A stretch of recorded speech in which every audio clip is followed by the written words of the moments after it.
He's going to move instead off to the outside, try to open up the corner, and wow, great move from Oliveira. Can he get this one right back?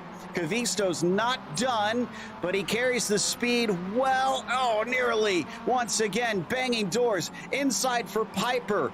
If he can keep it on the track, he doesn't. Oh, wheels spinning up the grass as Cavisto somehow doesn't get into the wall. 3 wide, down into Hobbs, and diving it deep. Olivier really wants that spot. This was on my side monitor, and I watched him flash through here. This is insane. Look at it, offline, in the marbles, gets around Mr. Sneaky. I think we're going to have to change Mr. Sneaky from Takeshi Kita to Gunderson. He's got a little bit of an overlap, and he's got the right-hand side. DJ seems to think that's the place to go. Will that be the case? He gains a little bit back, but now it's going to switch back in favor of David Burns. He carries it around the outside with a ton of speed, but he keeps it well, and he's got a nose ahead coming off the corner. Burns has better momentum. He has got it. David Burns will win here in Canada. Watch how close this gets. Andrew Hardman, king of going up the inside, decides to go around the outside. Overprotected going into there. Hardman actually in the lead at this point. Waring comes back and says, nope, I'm not letting you have it. I'm taking one of the 10,000 lines going through 10 and gets back into the lead. This was a pass on the last lap that became an unpass as they went into that final corner. Good defense from Waring. Hardman trying to go around the outside, gets the power down, but just doesn't quite have enough to make it. But that was some amazing racing.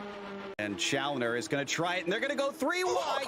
That's his teammate, is it not? One of our Evolve drivers, but it looks like Challoner can't quite make the pass. Andrew Warren trying to come back through as he cuts underneath a savvy move from the number 5, and he's going to have that 3rd place.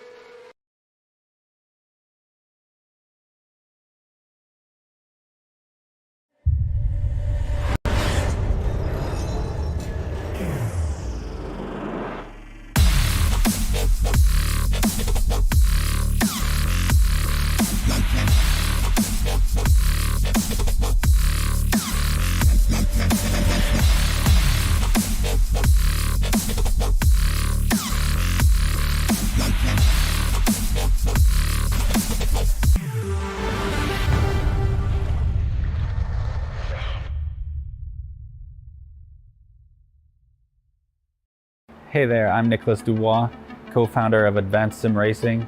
We are a Canadian company. So what we did here today is for a real petrol head. He's really passionate about cars, as you can see behind me. We did a turnkey solution for him based on his needs. We try to gather as much information as we can on our client. And like we did today, we install a D-box system. We install ultra-wide cube control steering wheel. We try to provide the best quality for your budget. So let's say if you want a budget of 10 grand, we're gonna give you something that's the best for 10 grand. If you want 20 grand, then we always try to stay within your boundaries. We do try to make it as easy as possible. So the client, once we install everything, it's pretty much gonna be a turnkey. So he's gonna press start on his computer, and right after, we'll try to explain everything, how it goes, how it works, and then he's ready to go. Our aluminum is from USA, treated in Canada, cut in Canada. So we do sand all our aluminum piece just to make sure the powder coat sticks to it. And that's one of the reasons why we use powder coat, is to make sure you have the best aluminum finish in the industry. And our quality is beyond what you can get with any other competitors right now. We are really, really passionate about all the gear, all the cockpits, all the sim hardware, and that's why we want to create something that's really going to reflect our passion into our product. Come visit us at advancedsimracing.com.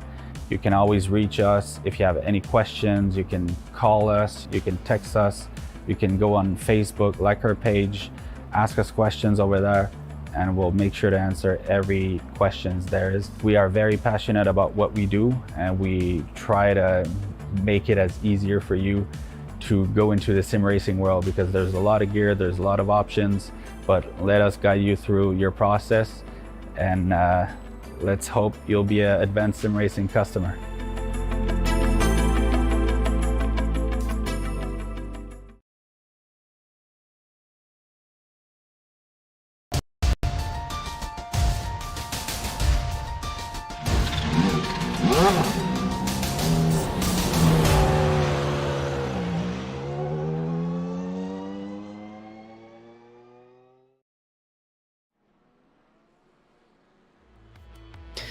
It's already round number 8 of the PRL Multiclass night. 3 races are left before we crown champions, and after both series visited Laguna Seca last week, we're back to being in 2 completely different parts of the world. Thank you, virtual technology. We are starting with the GT4 cars and the TCRs live here down under in Australia. Hi everyone, welcome to the Global Sim Racing channel, where we've got tonight's action all live here for you. I'm Samuel Ryman, and alongside me in the booth is Michael Johnson. Behind the scenes is our director, who looks like one of the mothers of a Disney princess, Zach Johnson, and Dougie Beard is a driver who provided us with all of the cameras. Let's take a look at one of Australia's premier facilities with tonight's track guide.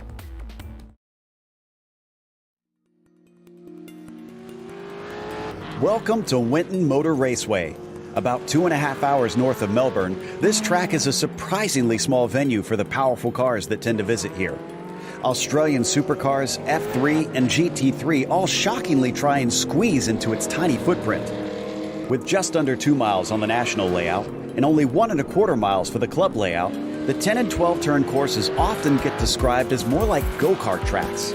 As you'd expect, passing can be a real task since few straights are long enough to try and outbrake somebody. And though it is pretty flat, there's some interesting and unique features throughout a lap. The S's look like they were meant to be a chicane intended to slow cars down, but they're swift enough with some nasty curves and a wall to the outside that they'll seriously test your mettle. The run through the long left-hander and into rollover corner presents an unexpectedly tricky braking zone for Penrite, where the car is constantly shifting balance. Drivers will have to be patient past the iconic trees on the back half of the course, with racing mostly shifting to a slow single-file procession. Expect to wait for a mistake from your rivals in order to have a chance to overtake. Knowing that, keeping it on the black stuff is going to be everyone's first priority. It might not be an F1 level venue, but Winton's bull ring layout has helped to earn its nickname Australia's action track, and there's no denying it serves up some wild races without fail.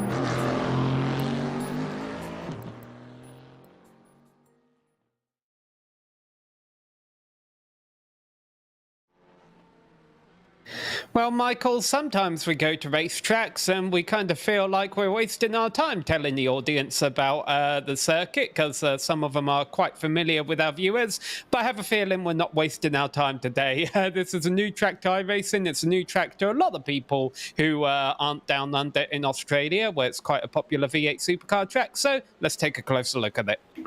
Yeah, this track is one of the interesting places. It's often described as Australia's action track. And it's really cool because there's not a lot of stuff to get in your way. As you can see here, there's some trees out there, but they really don't block any of the action. You can see almost the whole track, all 12 turns, 1.8 miles, almost 3 kilometers of this track.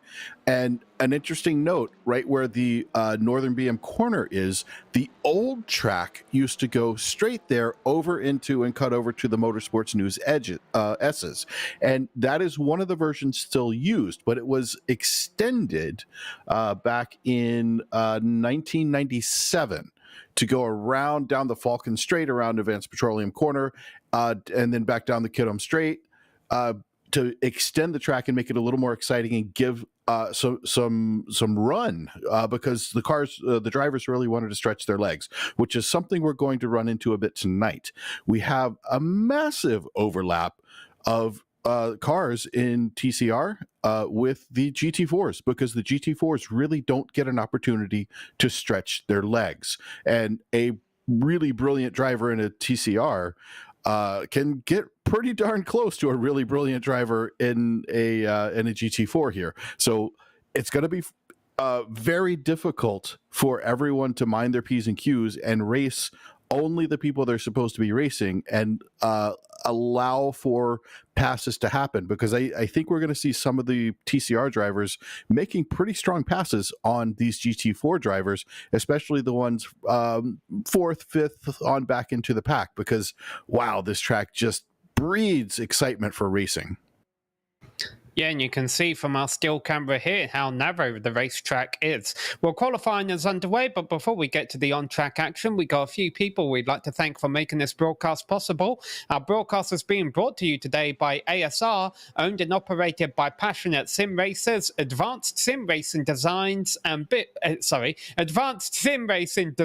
and builds the sturdiest and most durable aluminum profile racing simulation cockpits available in the market today. Visit them at advancedsimracing.com. Tonight's broadcast is also sponsored by RaceLab. RaceLab helps you to improve your driving skills. With modern overlays, race statistics, and native VR integration, you can get the best out of iRacing. Start using it now for free at racelab.app. Today's broadcast is also proudly sponsored by ButtKicker. ButtKicker products add an incredible immersion and realism to any game. Feel every nuance and truly put yourself in the driver's seat. Check them out at thebuttkicker.com. And finally, the PRL Multiclass series is brought to you by NinjaTrader. Ready to compete against the financial markets? Supporting over 60,000 users across the globe, NinjaTrader provides award-winning trading software and brokerage services. NinjaTrader is always free to use for advanced charting, back testing, and trade simulation. Visit NinjaTrader.com to get started with a risk-free trading simulator and start tracking your performance. All right, well, as we mentioned, qualifying's underway, but in case you're new to the series, let's give you an idea of the drivers to watch out for, starting with our GT4 driver stand-ins. Remember, we're only a few rounds away from the end of the season now, so not a lot of time left to make up points. And right now, I think everyone's got to be worried about that gap. Rob Campbell has already a 30-point lead with 3 races left to go and very fast in practice. So he's 5-5 Motorsports teammate Peter Newhook will have a little bit of work to do if he wants to cut in on that 30-point gap. After that, though, look how tight it is. Only about 38 points there, covering 2nd to 8th in the driver stand-ins in GT4. Heading over to the team stand-ins, well, you thought Rob Campbell was looking pretty with a 30-point lead in the Drivers' Championship. Look at this, a 131-point lead. I think we might as well start engraving 5-5 Motorsports on the trophy over here in the team stand-ins. But again, second on back, a pretty tight battle there. Just 2 points separating Advanced SimRacing and Western Mass Motorsports in the battle for second. Looking at the TCR driver standings, well, things are shaking up a little bit. We've got Andrew Waring in first place, Evolve Sim Sports, with Andrew Hardman. That's right, the other half of the Andrew and Andrew show. Slava Ukraini Britannia iSports, 3 points back. Ozzy Milwane trying to close that in with 33 points back with Michael Broomhead. Also Slava Ukraini Britannia iSports, 41 points back. Nick Horvath, well, that's going to be Evolve Sim Sports again. It's just going back and forth all the way back to, well, P6, where we find James Doherty. Tyler Scarali gets in there for Slava Ukraini, and then Filimaro, Sebastian Villeneuve, and Brian Hoskins out the top 10. Taking a look at the TCR team standings with 404 points, barely hanging on by 8 points at Slava Ukraini Britannia iSports. Evolve Sim Sports, 8 points back. SJS Racing is a big chunk back at 147 points, along with Goulbourne Britannia Racing at 161. Flying Husky, 199, with Fossil YS and Crikey No Brakes filling out the team standings. Yeah, unfortunately, naming your team after mechanical failure seems to have you quite far down the standings there. Let's go over our race details. Well, we're about halfway through qualifying here. This is round number 8 of 10. As we mentioned, we're closing in on the end of the season. This is going to be a very short race, but do not tune off as soon as this race is done, because we'll have another race following it momentarily. It's an open setup, so these drivers get to tweak their handling. They really want to make their cars turn around this flat, tight and narrow circuit here. They get a drive-through penalty if they get 13 incident points, and disqualification at 17 incident points. If you can accumulate 17 incident points in 35 minutes, you're doing something special. And there's bonus points also out there on the up for grabs as well, including for pole, and that's what Rob Campbell is provisionally sitting on. He is finishing up his third of 4 qualifying attempts here. 124.2 is his fastest time so far, and now he is the first driver to break into the 123s. 0.999, but hey, it's still technically a 123. Yep, he's doing great right on the edge. Going through that corner we just watched him run through, that is one of the places when I have been setting up for this track, I want to make sure the car goes across that little washboard feature there at the far edge of the exit of the track without upsetting the car. Not everybody does that. Not everybody thinks of that. That's a wonderful place to make up some time going through the Motorsports S's. So it's going to be tricky for people with their own setups trying to make these cars do what they want. This track is much more challenging than people think it is, and looking at it, you're gonna be surprised. Now, speaking of surprise, Carlos Lopez, last week's winner, is up in 3rd place. This is his 2nd attempt here. He won on his debut. Is he gonna win again today? Well, Rob Campbell, a person he's raced with quite a bit, is going to do his best to keep that from happening. Last week, Rob had a disco, not the good kind with the ball and the lights, but the kind where his internet connection went away and wasn't able to finish the race. But Carlos Lopez did a beautiful job holding out front. It'll be an interesting fight today in the GT4 class to see if he gets up there. Rob and Carlos do know each other well, but Dean Giroux, currently in P2, not going to be a surprise that he stays up there, as Rob Campbell once again nips just a little bit off of there. He's getting a little deeper into those 23s. Let's watch Carlos Lopez here, though, try to finish out a really hot lap and see what happens. You'll see if he can go to the front row. Meanwhile, down there in TCR, the Andrew and Andrew show continues. Andrew Warren currently holding pole over there. Andrew Hardman has finished his 4 laps. And Andrew Warren, it took him a couple of laps to get that pole time in over in TCR. But eventually, when he got a clean lap together, he made it count. All right, Carlos Lopez across the line, currently in 3rd at a 124.4. And he goes up to 2nd with a 124.0. I've gone head-to-head with both Rob and Carlos many times, and I can tell you they're both excellent drivers. We're going to see a lot of good racing from those guys sitting up on the front row. I hope they battle all the way to the end. But interestingly enough, the other day I did have a race in regular iRacing with Andrew Waring. Actually, it was practice, and we gave each other a tow in the IR04, which is iRacing's sort of F4 version of a car. I think there may have just been licensing issues or something there. I'm not sure why they don't call it the F4, but I'm sure they have their reasons. It looks very similar and drives very similarly, and we had a great time. But man, is that guy fast. I gave him a tow, got him up to 3rd place. He gave me a tow, got up to 8th. So, well, I couldn't quite catch him. Peter Newhook currently sits 2nd in the GT4 standings, but he is down dead last in the qualifying order right now. 29th of the 29 cars out here, and he is on his 4th and final qualifying lap. He has not really put a proper competitive time down on the board, and so let's see as he comes to finish up his 4th and final lap here. It doesn't even have to be enough for pole. He just needs to get up there toward the front, and he's going to cross the line, finally get a respectable time. It's way down the order.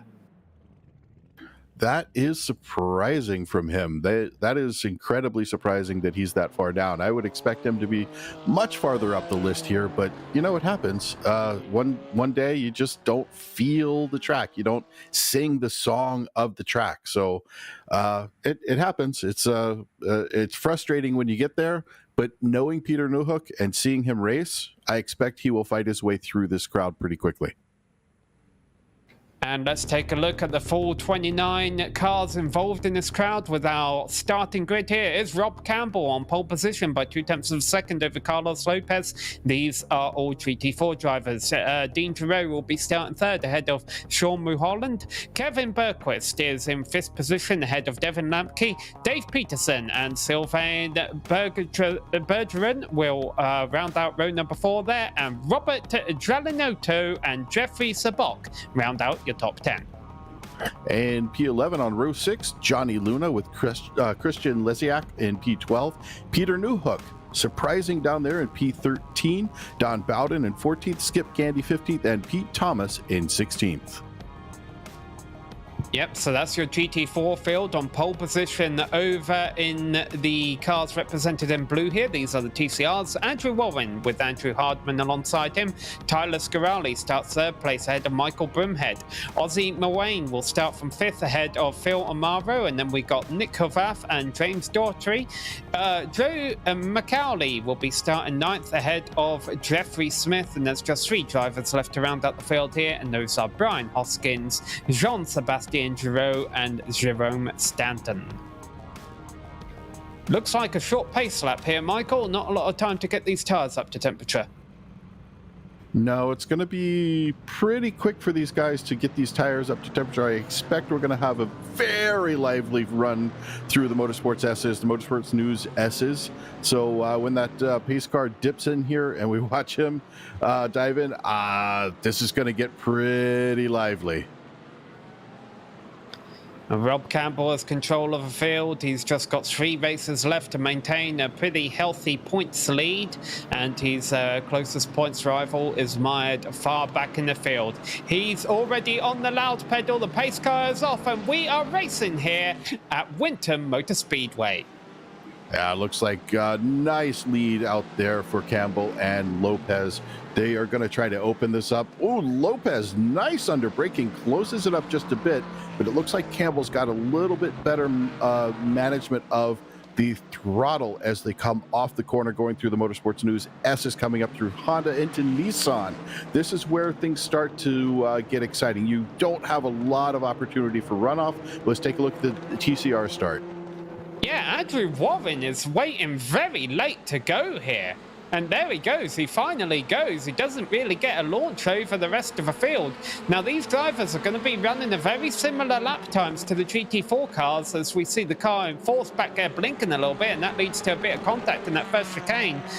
Hopefully that all gets cleared up, and there's not an incident. There's almost a bow for the lead there. Andrew Warren having to throw a block on Andrew Hardman. Yeah, the Andrew and Andrew show being as lively as always as these two battle their way around. But Andrew Hardman has his teammate Tyler Scarali and Michael Broomhead right behind him. So it is a big attack from the team, the Britannia iSports team, to get up ahead. As looks like Waring went wide. He wasn't able to make anything happen with that. It was a little bit deep for Andrew Waring. Hardman trying to get up in there, but I think he's going to save this for later once these tires get warm. Yeah, and there's Broomhead back there in fourth place in the 00, who was having what looked like to be a little bit of connection issues. Fortunately, it looks like it's cleared up now. That's not unusual in iRacing, that once the race gets going and the cars get spread out, connection issues seem to resolve themselves. But yeah, Andrew Warren, a completely different start than what we saw executed from Rob Campbell. Rob Campbell went early over in GT4 field, built out a nice about 1 second lead over the rest of the field. Andrew Warren waited for the exact last moment to go. The rest of the field all got a good restart too, and as a result, we've got all of the TCR leaders bunched up together. Yep, bunched up together with a nice little block of them here. However, if we go back up and look around P4, P5 in the GT4 field, we're going to see some really tight fighting that's starting to happen back there. We've got Mulholland only about 4/10 off of Dean Giraud. Giraud, we expect to stay up front, but Mulholland, he wants to get in there. He wants to play with this. We've got 32 and a half minutes to go, and at this track, you get out there and you've got to make your stamp very quickly. So expect to see some action early on, right before we get into these the spread out portion of this, and where they start to kind of think about their pit rotations coming up, as Rob Campbell turns the fastest lap of the race at a 1:24.5. That car that you see sitting in the pits there is Joe McCauley. I thought he was pit starting after being the slowest qualifier over in the TCR class. However, it does not look like that's the case. He has not got underway at all. So just 12 cars over there racing in the TCR class, currently being led by the Andrew and Andrew show with Tyler Scarali in third place. And we got a spinner. Who's that? Oh, that's a spinner. That's going to be Don Bowden from back in 16th place. Fortunately, with this track, the spins typically take you into very grassy areas. You're not generally going to get close to a wall. He is off. That it can't happen. Ozzy Milwaukee. So Yep. he was racing side by side in the battle there, kind of got nudged off the circuit, came back on, but almost collected another car as he did so. Allowed Nick Horvath to come through, get up in there. Ozzy Milwain was trying to make a move on Michael Broomhead, but unfortunately it didn't work out for him. Allowed Nick Horvath to come through and take that position. Yeah, I'm starting to wonder if anyone in admin may be... Oh, as Nick Horvath bounces over the curbs and almost loses control in that 382 car, I'm almost wondering if Michael Broomhead might get told to... oh no, the connection issues just aren't getting that much better, are they? And that especially with all those cars swarming over the back of him, this could start to get ugly if it doesn't clear up. Well, remember, Michael Broomhead is one of the admins for the series, and he is a very thoughtful and responsible racer. If he feels like he is having connection issues that hinder the progress of the race, he is the kind of person who will remove himself from it. And he's got a pretty big team behind him, so I don't think he's too worried about the points, especially when he's got the overall points lead, overall P2 leader, overall P2 in points on his team ahead of him. We got one car off track. It is Joe McCowley, the driver who I said didn't look to be getting underway, has gotten out on the circuit, but he's a lap down in his TCR car, dealing with some GT4 traffic right now and had an off track. Other than that, it's been a fairly clean start. We obviously saw this incident in the battle for 5th place over in TCRs a little bit ago, but everyone kept on going. Still some tight racing though, and drivers, I think a lot of them, Michael, are just waiting for the car in front of them to make a mistake in order to make a pass. And we do have a retirement, by the way. The GT4 number 5 car of Don Bowden is out of a race.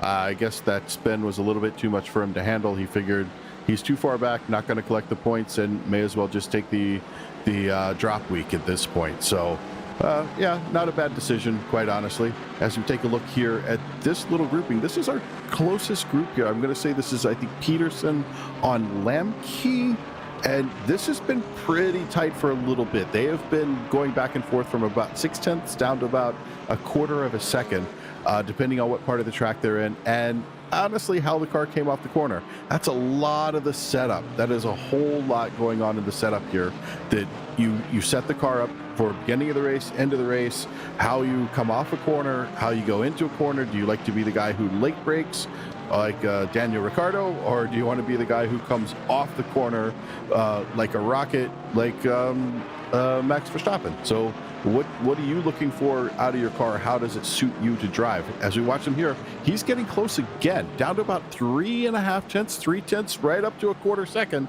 coming into the new part right here down the Falcon Straight. This is an opportunity for him to try to close up here. I personally would wait till we come around and get to the straight across the front, which is the Kidhome Straight. Oh, incident. Yep, contact back here. Looks like cars are looking pretty, and they'll be able to keep going. Yeah, Peter Newhook there on, I don't know who the green car is, but Peter Newhook looks like he is back on and going. He's just having a tough time today. I wonder if something happened with Peter where he just didn't have time. Oh, and missing his apex there, going very wide, but recovers it well, gets back on the loud pedal. He may have some damage that he's trying to suss out on the car right now. Yeah, so we're getting a replay here, and what happens, Pete Thomas, as the car in front of him, was just so much early on the brakes than Newhook, so Newhook realizes that he had to go for the pass, or else he was going to run them up the back, and they ended up having side-by-side contact instead. So you see, Thomas just starts getting on the brakes very early. Newhook realizes, oh, I've got to go down the inside. And I said the cars were looking straight, but that's not the case, apparently, because Pete Thomas has had to tow to the pits. Yeah, and it's unfortunate when you're in that situation. I've been in that exact situation in many races where you have a comfortable spot for braking and the person in front of you they want to break about, well, maybe a full board earlier, and you have to dive out of the way. Bad things can happen, as we see from that replay there. So let's get back to the action, though. This looks like middle of the pack in our GT4 field.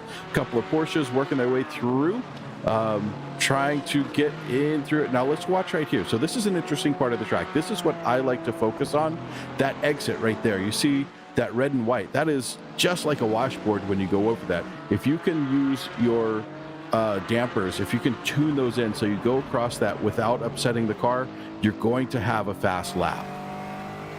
The TCR leaders are nose to tail, and Andrew Hardman is actually thinking about trying to make a move for the lead. He is using different racing lines than Andrew Warren. And about right now, they're single file going down the straight. But I can tell you a few turns ago, they were really scrapping about. Yeah, watch as they come through here using a lot of that exit.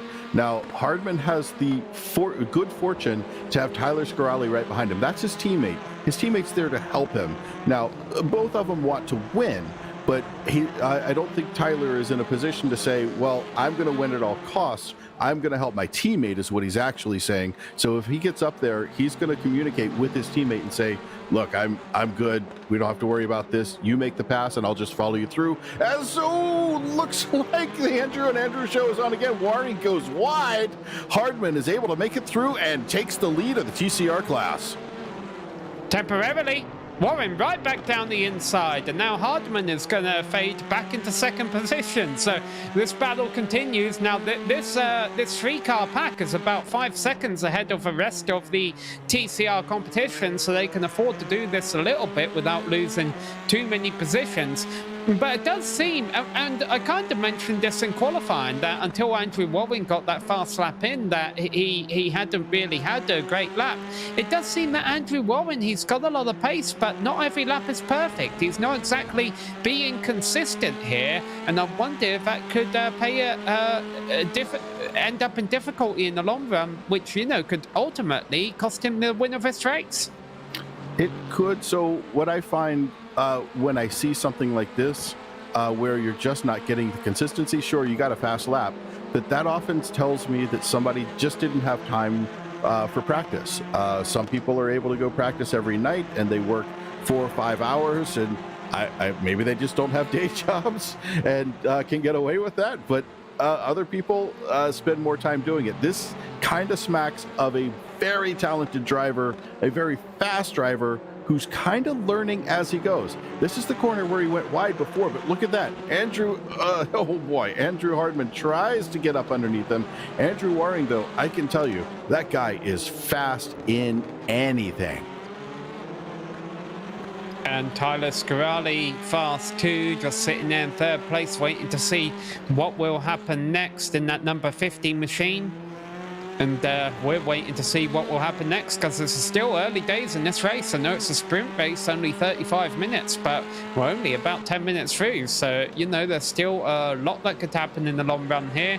And right now, these two just trying to keep on top of each other. And also with the, you know, amount of turns that are going on here, I think they do have to conserve their tyres a little bit, be a bit thoughtful about that. We'll wait and see in the long run if anyone gets a bit of an advantage there. And we really are seeing here why this is called Australia's action track. There are so many opportunities. We're coming up on one right here as they work their way down into Honda to go up towards Nissan Corner. When you get to Nissan Corner, things start to get exciting because you open up and you got this long sweeper they're about to go around. And how do you set up the car? So as they come around there and work their way towards rollover corner, I'm still waiting to see a rollover there. I've never seen one. Going up into Penrite, they're going to work their way around the tree after Penrite. And this is another one of those spots, or this is the spot where we've been seeing Andrew Waring go a little bit wide. Coming up into Kidholm Corner, and Kidholm is a lot tighter than Penrite. So Kidholm, you've really got to set the car up, get on the throttle at the right point, and it becomes a drag race as they work their way down towards Northern BM Corner. Left-hander here takes him out towards the final complex of turns. So as you mentioned, a couple of good passing opportunities coming up for Andrew Hardman, that is. through the last couple of right-handers, and then they'll come across the finishing line. This is all going on about 50 seconds back of the GT4 leaders. I wonder if the reason Andrew Warren went as late as he did is to try and get the GT4 leaders to lap the tail end of the TCR field, but not lap him. I think that was, probably a pretty smart idea. If they had gone when they could have gone, with coming right off of that last corner, it probably would have set up too much overlapping, caused some problems early on in the race. They kind of want to sit back and race on their own before they get stuck in traffic. And it is very surprising to see Peter Newhook be the last person in that GT4 field. And he's only about 8 seconds up right now from Andrew Waring, and Peter Newhook surprisingly 9 seconds back from Christian Lesiak. Peter's just not having a good day today. While we watch these TCR cars keep battling it out. This is a three-way battle for first. Any one of these guys, the Andrew and Andrew show or Tyler Scarali, have complete confidence in getting to the front of this field and staying there. Right now, it's Andrew Waring. Let's see how long that lasts. And to go back on the point about Peter Newhook, let's not forget that one of the reasons he's back so far is because of his collision with Pete Thomas. What's relevant about that right now is that Pete Thomas has returned to the track. He's 4 laps down. He's going to have to hope for a little bit more attrition, but he is back out there.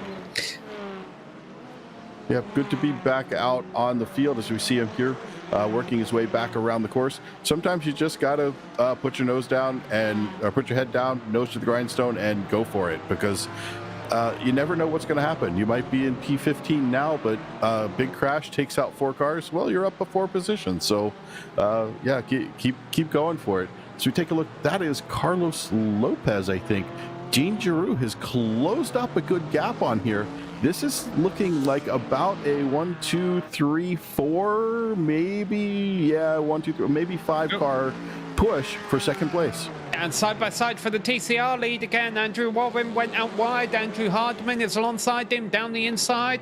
And the number 3 of Andrew Hardman takes the lead. And Warren, trying to do the crossover, actually gets into the back of Hardman a little bit. I think these two are having a little bit of fun. I know they both want to win the race, but they're certainly having fun while they're doing it. And boy, I'll tell you, about the top 6 cars, I think, in TCR are covered by about 5 or 6 seconds, whereas over in GT4, our race lead over there has about 6 seconds on the whole field. So TCR is really where the action is up front right now, with Andrew Warren completing another lap, but only a couple tenths ahead of Hartman. Yeah, and again, we do try to cover what's going on, what's exciting. Everywhere else, the pack is kind of opened up. This is the biggest action on track, this 3-way run, almost a 4-way run. Look at Ozzy Milwane back there.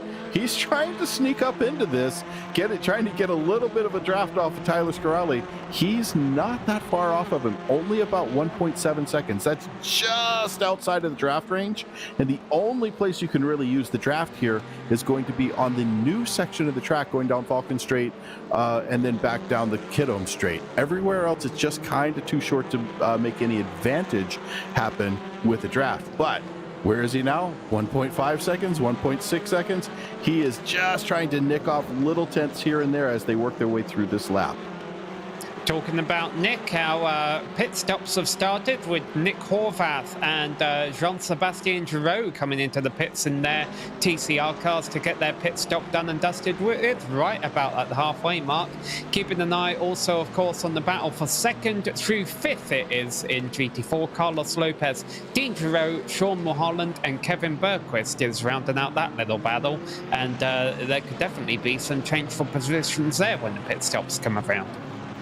Yeah, Carlos Lopez in his second race here, doing a nice job holding on to second position, but Rob Campbell just outshining him, over 6 seconds out front of him.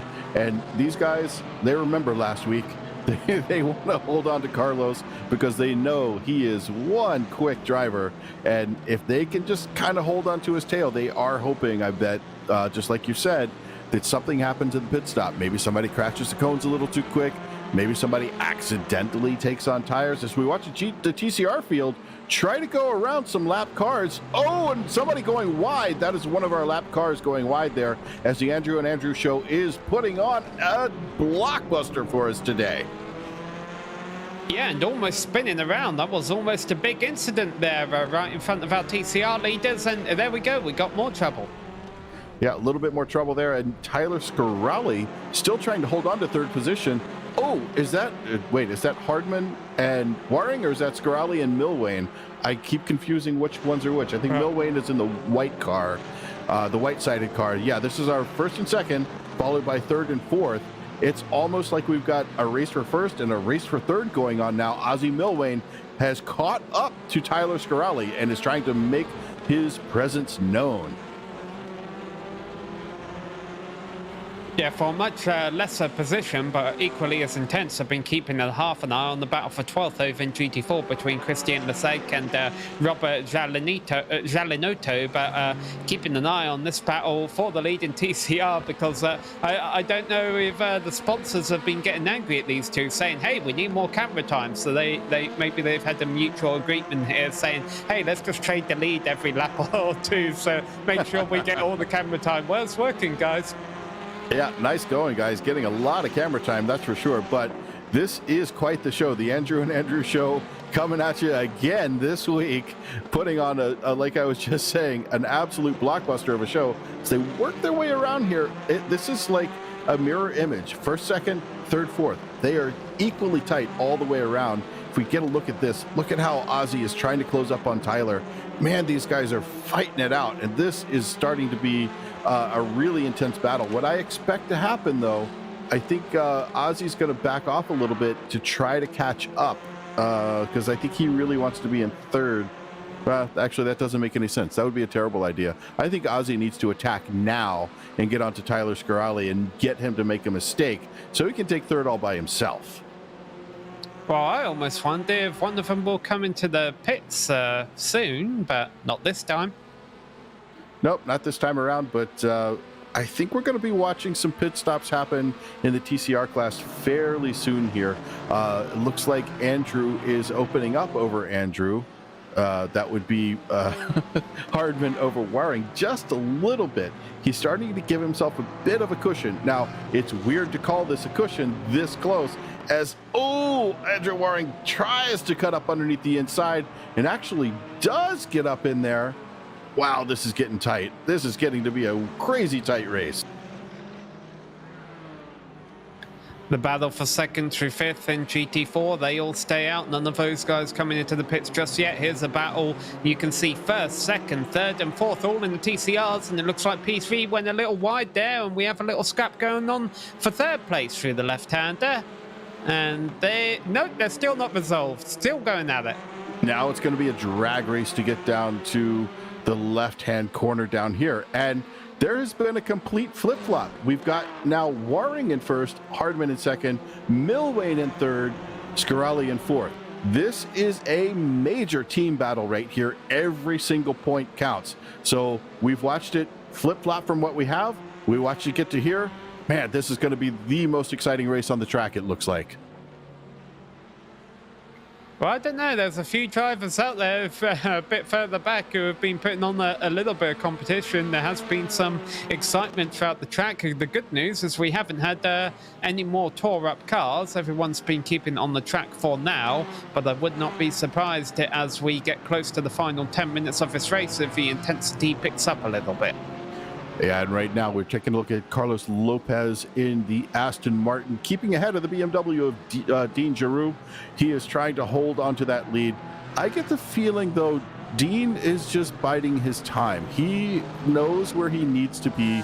He knows he's going to get the podium. This is kind of where I felt last night. If you were watching GSRC last night, I was racing with a different group, and I had second place locked up from the start going after turn one, big crash. I zipped around from fourth to second and then sat there, and I had guys just closing in on me, and I thought, well, the gap hasn't really changed much.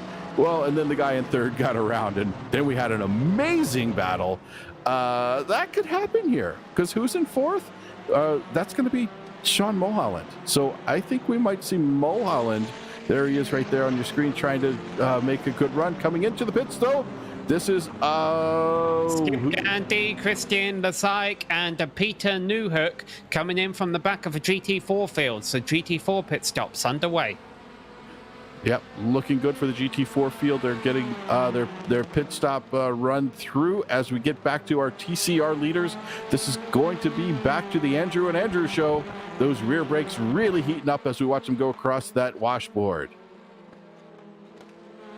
Yeah, and I had a thought for a moment to differentiate between Andrew and Andrew. We keep calling them Warren and Harding. What if we did initials? We called one of them R and we called one of them OR, which is kind of the reactions we've had to a lot of the racing that they've been putting on for us throughout this event. Right now, it's OR leading R as they come through the final couple of turns. Any of them go...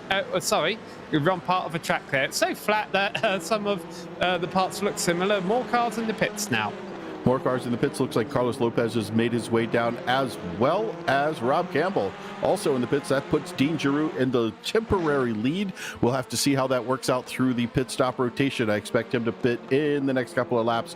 But right now, I think if I take a look here real quick in my side monitor, it looks like those guys are getting back out on pit as we track as we watch the TCR field working their way in here. Are they going to go for the pits? Nope. Not yet. It is not time for these guys. These cars sip fuel a little bit better, but they also have a different rate of fuel they can take on, how fast they can take it, and how much they can put in. So right now, the Andrew and Andrew show, or and Awe, are still putting on a great show, probably trying to hold station and make this battle happen after the pit stops. Good news for Rob Campbell fans. After he came out from his pit stop, he had clean track in front of him. He was holding a 5-second lead, so it would have taken a lot for him to lose all of that. But I think the fact that he has a clean racetrack right now will still be very much appreciated by the driver of number 93 car, who's looking quite good for the GT4 win right now. TCR win, who knows who's going to get it? There's a good chance it's going to be someone called Andrew.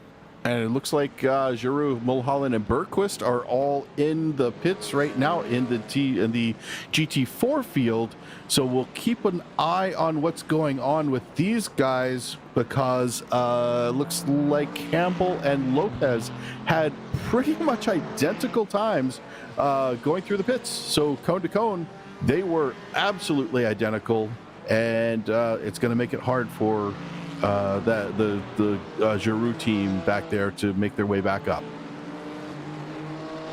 Oh, and look at this. As they come out on track, we got Lopez all over the back of Giroux, trying to go by the outside. Now he's trying to go down the inside, and he's going to pull it off. But boy, that almost got very ugly. And now the BMW's got his work cut out for him. Yeah, I've driven with Carlos before. I had every confidence that he was going to be able to hold on to that little bit of a bouncy ride there and not make contact, keep everything pointed in the right direction. Good job from Carlos. Wow, way to hold on to it. Oh, that's a Scarali. It's going to be Scarali going around. Oh, bad news for Tyler Scarali as he has to take a tow to get back to the pits. Not the tow we wanted to see. His car was obviously still fine, I should imagine, unless he didn't push the clutch in or something. But he was definitely looking for fourth place, or maybe even more there. Yeah, as he goes around. Oh, there we go. Okay, that's why. Yeah. Yeah, that wall is in a bad place. And what really happened was that, you see the wiggle? As soon as he got back on it, the car starts wiggling, and that causes the next. So comes through here, bam, right off of it, and then he's got the wiggle. But it was the Motorsports News corner as he was coming off the second part of that S, and that just jacked up his car. I'm sure, yeah, that was the right decision. That car was really wobbling side to side. So that takes our four-way battle for the TCR lead and potential win down to a three-car battle. 7 minutes left on the clock, and they still haven't pit yet. And there's cars coming out of the pits as the three leaders go by here. Yep, 3 leaders going by, trying to keep this show going. We've got the Andrew and Andrew show happening, and that is going to be Ozzy Milwane closing up on the back right now. Ozzy is right behind Devin Lamke, trying to trying to get back and be part of the Andrew and Andrew show and to help out his teammate. We're going to call him Aw in this case. I like the Aw and Ah idea here. So Waring is Ozzy's teammate. And see what we were talking about earlier on? This is exactly the point with these interclass races at a track like this, where you just don't get a chance to stretch the legs of that GT4 as we get up into the inside. Good position held by Andrew Hardman, who takes the lead, but I think this is going to seesaw back and forth a couple of times. It is a drag race getting down here. Looks like Waring is able to get just ahead, holding on. Good racing from these guys. Excellent racing from these guys to stay out of each other's doors. I wonder, Michael, if this is a sign that they're coming in. I wonder if they're fighting so hard right now because they're coming in the pits and they want to be the first one down, and they disprove that theory. No, I was hoping you were going to be right, because it would have been perfect timing to call that, and it looked great, but nope. But look there, right back there, the P3 car, that's Ozzy Milwane, and looks like he's being held up a little bit by Devin Lamke. Devin Lamke's last lap was a 1:30.4. That was something going on kind of funky there. His fastest lap, a 1:24.7. He looks like Milwane gets around him, also with a fast lap of 1:24.7. Finally gets around him. He's going to go try to catch up to these guys, as we've got one more car. That's going to be Dave Peterson, who stands a chance to kind of hold up these guys in the Andrew and Andrew show. I think Lamke had a pit stop recently, so maybe that's why his time is a little off. Meanwhile, the battle for second, third, and fourth is still on in GT4s. All the GT4 cars have pretty much done their stops. Rob Campbell has a 10-second lead, and only a disaster will really take that away from him. But Carlos Lopez, Dean Giroux, and Sean Mulholland at a second, third, and fourth covered all by about a second. Yeah, this battle for second place here with Carlos Lopez leading the way. Man, I love watching Carlos race, especially when he's in a car that he likes. He really likes the Aston Martins. When I raced with him before, or actually more to the point, against him, he was in... Oh, Warren, yeah, looks like Andrew Waring is hit, as well as looks like Ozzy's coming in right behind him. Those guys are going to do what they can to make a brilliant pit stop, while Andrew Hardman is going to put down absolute hammer time to try to get in front of these guys. Expect him to pit next lap. All right, well, won't be able to tell too much from watching Warren stop how quick it is, so I'll tell you he's away quickly. His teammate's a little bit closer to him, though. Does that mean Warren had to slow stop? Waring was slightly longer stopped in the pits, so his actual stop time, but only by about 0.3, maybe a quarter second or so. It wasn't a lot, so that tells me there may have been a little bit different fuel usage. They probably were looking for the same target amount to finish the race, but because Waring has been out front for so long, he's had to try to actually burn a little bit Warren's more fuel. got traffic. Look at this, Michael. Warren has traffic, and if these two hold him up in the slightest, and that's exactly what they're doing, this is going to play massive dividends to Andrew Hardman. Yeah, that's Christian Lesiak and Peter Newhook battling it back and forth right now, trying to have their own little fight, trying to get up into the top 10.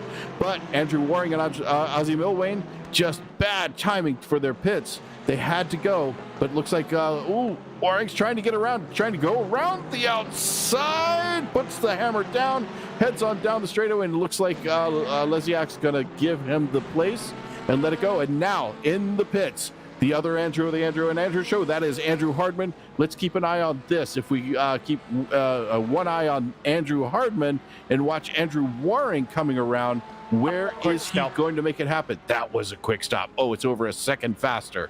Well, right at a second, 0.9 faster. Yeah, this is going to get tight, because right now Andrew Waring is coming down the straightaway as Hardman gets back out. Oh, this is going to be tight, but it looks like Andrew Hardman is going to have it, not only for the faster stop, but also because of that traffic. That traffic just nipped him.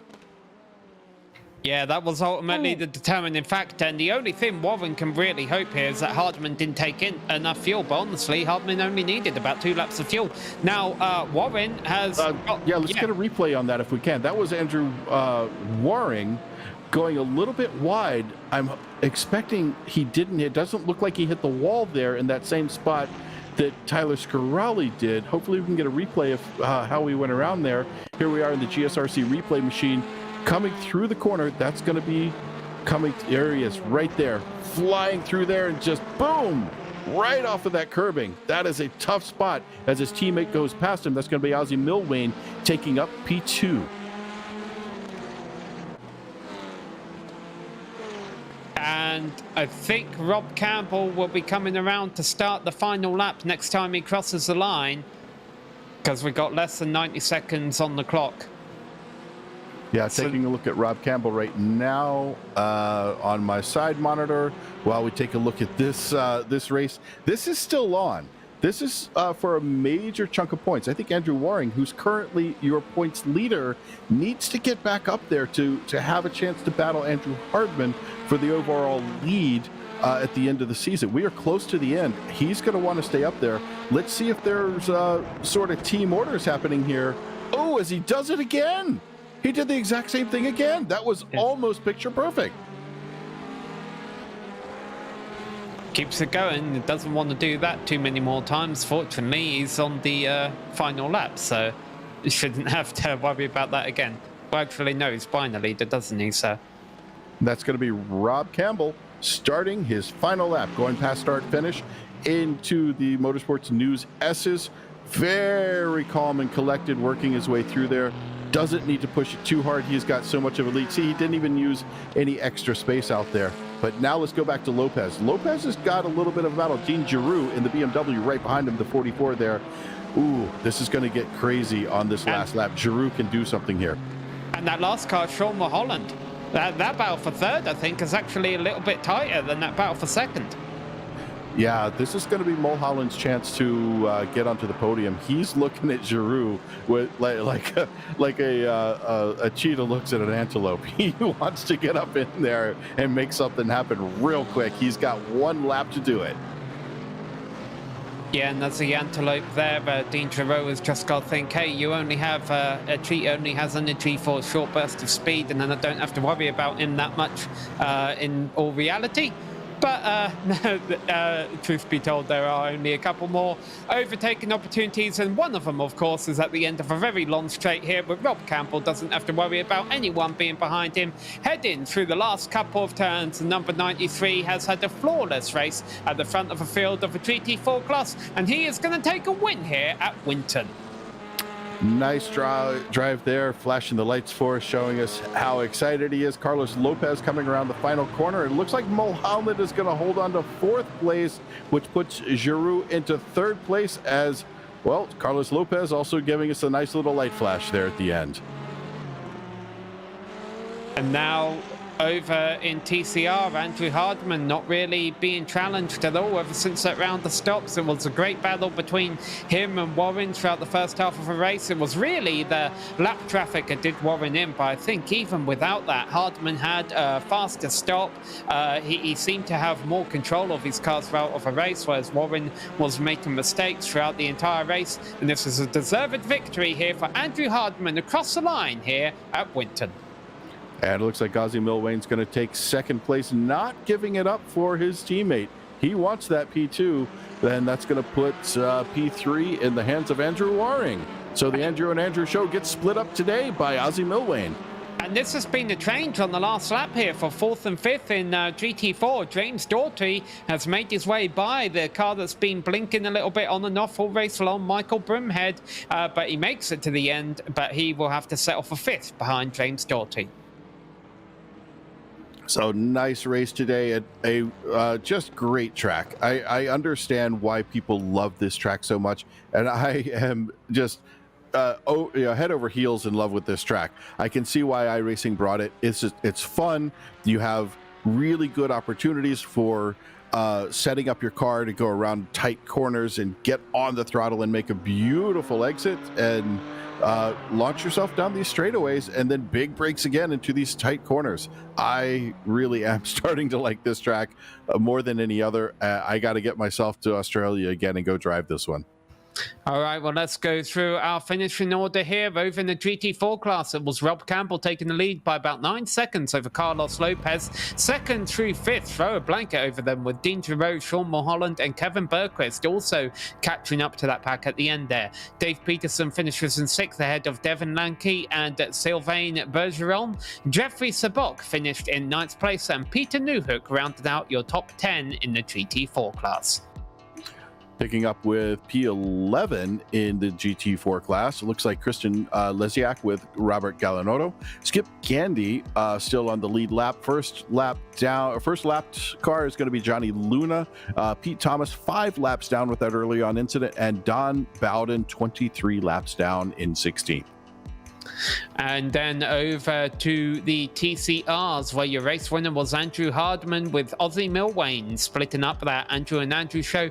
Andrew Warren still gets on the podium, but it's not the step he would have liked. James Doughty got by Michael Broomhead there at the end for fourth and fifth, and then Phil Amaro, the last car on the lead lap in this class, there in sixth place. Then we got Nick Horvath and Jean-Sebastien Giraud, Brian Hoskins and Jeremy Smith, and after that you've got some drivers several laps down, Joe McCauley, Tyler Scarali, who was racing in fourth until he hit the wall, and Jerome Stanton.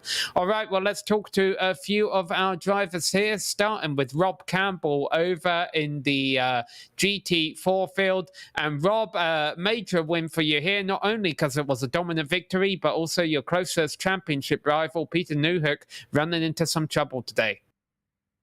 Yeah, thanks. It's a bit unfortunate.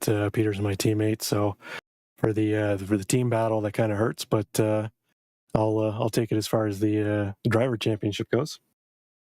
Well, this is a fairly new track to the iRacing service, so not all of our fans are too familiar with it. How do you like it?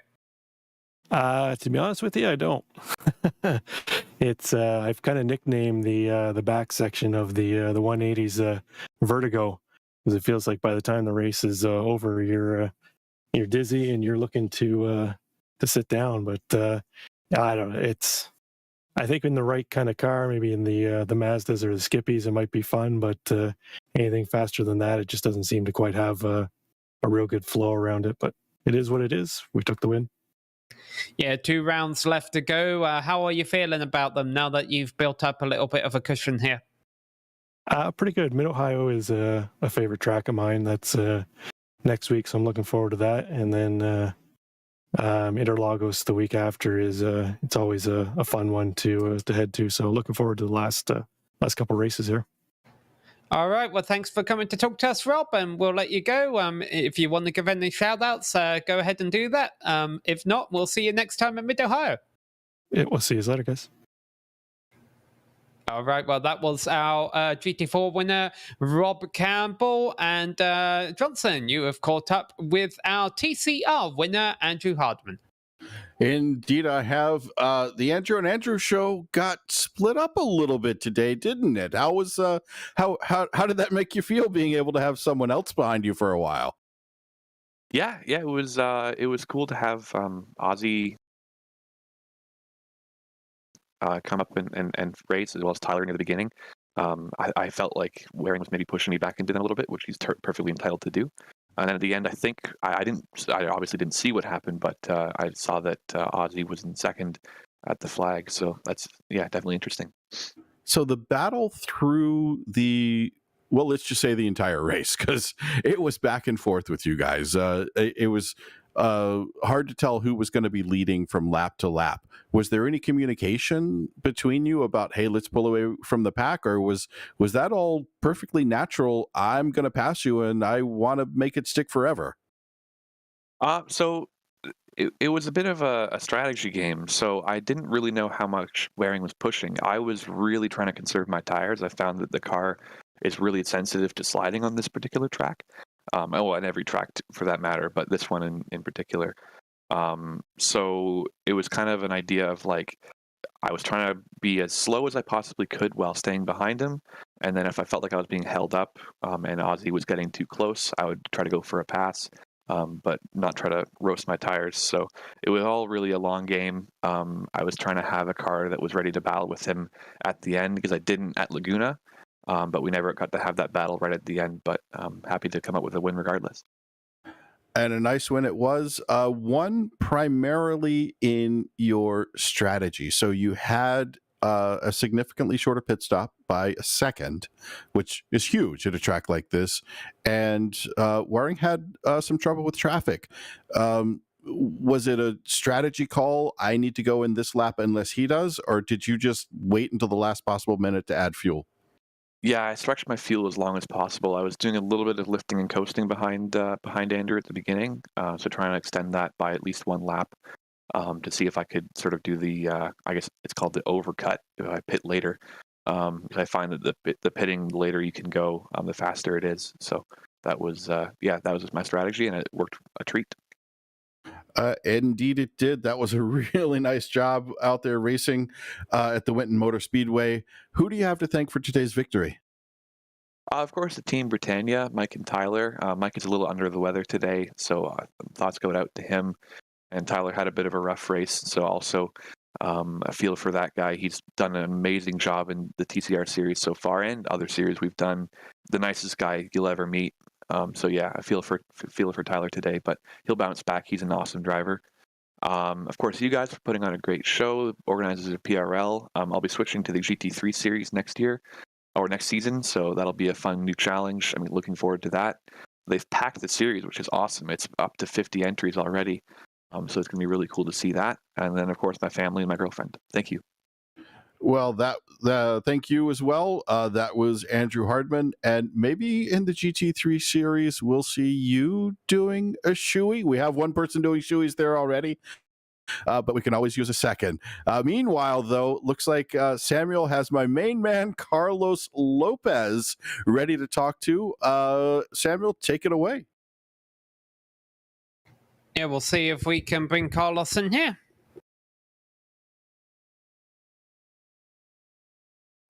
Yeah, running into a couple of technical issues. There we go. Hello, Carlos. Can you hear us? Yes, sir, I can. All right. Well, first off, can you talk to us about that move you made around the outside, right up against the wall for second place? Well, I saw it coming out of pits, and I knew I had the momentum. And throughout the whole race, I knew that was my strongest area, and I just went for it. And I was expecting him to defend on the inside, but he didn't. So I had to go and back into the inside. That's what puts me into the wall, because I was expecting him to defend to the right side, and that will open the space for me, but it didn't. All right, and last question here, Carlos, because we got to get ready for the second part of this broadcast. How much pressure did you feel under in those closing laps? Because it looked like second through fifth was all fighting up to be a good battle there. Not a lot. There was a few places where I was stronger than him, and the last two corners he was definitely stronger than me. So I just kept managing. I couldn't pull away, but I kept managing that little gap. All right. Well, thanks for coming to talk to us, Carlos, and congrats on second place. Thank you very much. All right. Well, we're about to take a quick break here so that our director can get everything set up for our next race at Daytona. So grab some popcorn, and here you already see your cars on track there for practice. So we'll be back, and we'll have 10 minutes of qualifying to get you up to speed before tonight's race.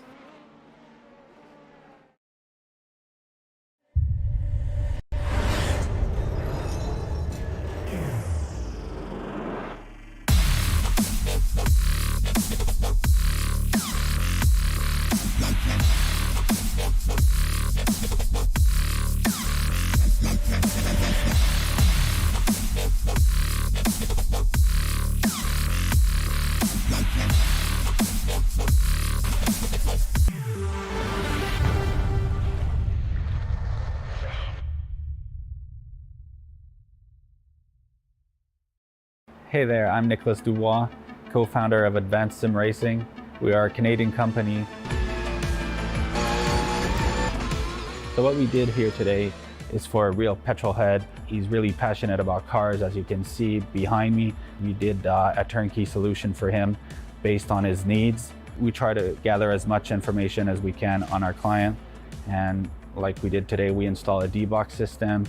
We install ultra-wide cube control steering wheel. We try to provide the best quality for your budget.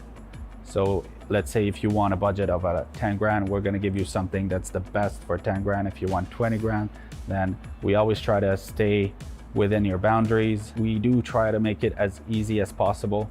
So the client, once we install everything, it's pretty much going to be a turnkey. So he's going to press start on his computer, and right after we'll try to explain everything, how it goes, how it works, and then he's ready to go. Our aluminum is from USA, treated in Canada, cut in Canada. So we do sand all our aluminum piece just to make sure the powder coat sticks to it. And that's one of the reasons why we use powder coat, is to make sure you have the best aluminum finish in the industry. And our quality is beyond what you can get with any other competitors right now. We are really, really passionate about all the gear, all the cockpits, all the sim hardware. And that's why we want to create something that's really gonna reflect our passion into our product. Come visit us at advancedsimracing.com. You can always reach us if you have any questions. You can call us, you can text us, you can go on Facebook, like our page, ask us questions over there, and we'll make sure to answer every questions there is. We are very passionate about what we do, and we try to make it as easier for you to go into the sim racing world, because there's a lot of gear, there's a lot of options, but let us guide you through your process, and let's hope you'll be an Advanced Sim Racing customer.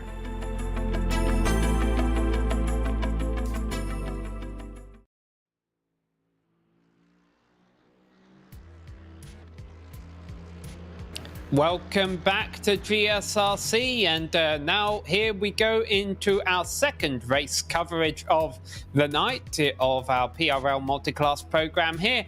We've hopped on over the virtual world and made our way all the way down south to Florida, and actually Daytona here is just a few hour drive from me, but still iRacing can get there quicker. We are at Daytona, so let's take a look at your GSRC track guide.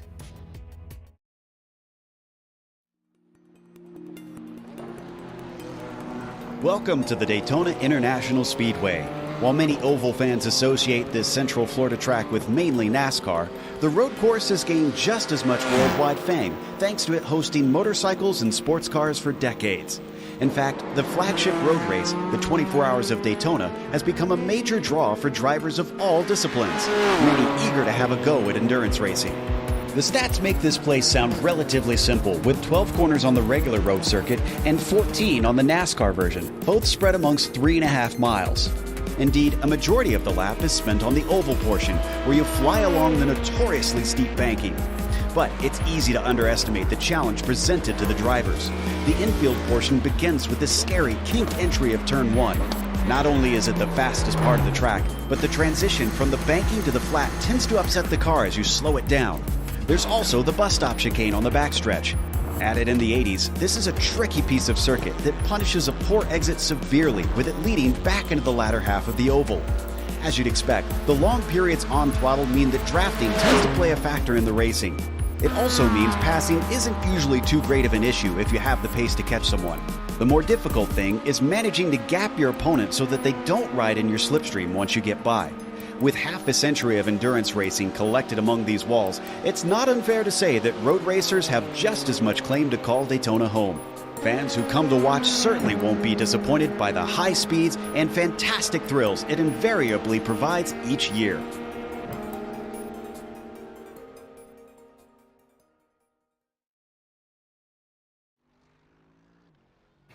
Well, we've came from Winton, where not a lot of the drivers or viewers know the track, and now we're at Daytona, Michael, where I think a few people do. But let's go over the track details, because, of course, the road course always has a couple of hidden surprises for us here. Yeah, Daytona in the IMSA series, that is the beginning of our season, which is kind of odd to start it with your biggest race. But the horseshoes, the kink, going through the bus stop, which here is labeled as Le Mans. I've heard some people call it that. 12 turns, 3.5 miles, about 5 3/4 kilometers.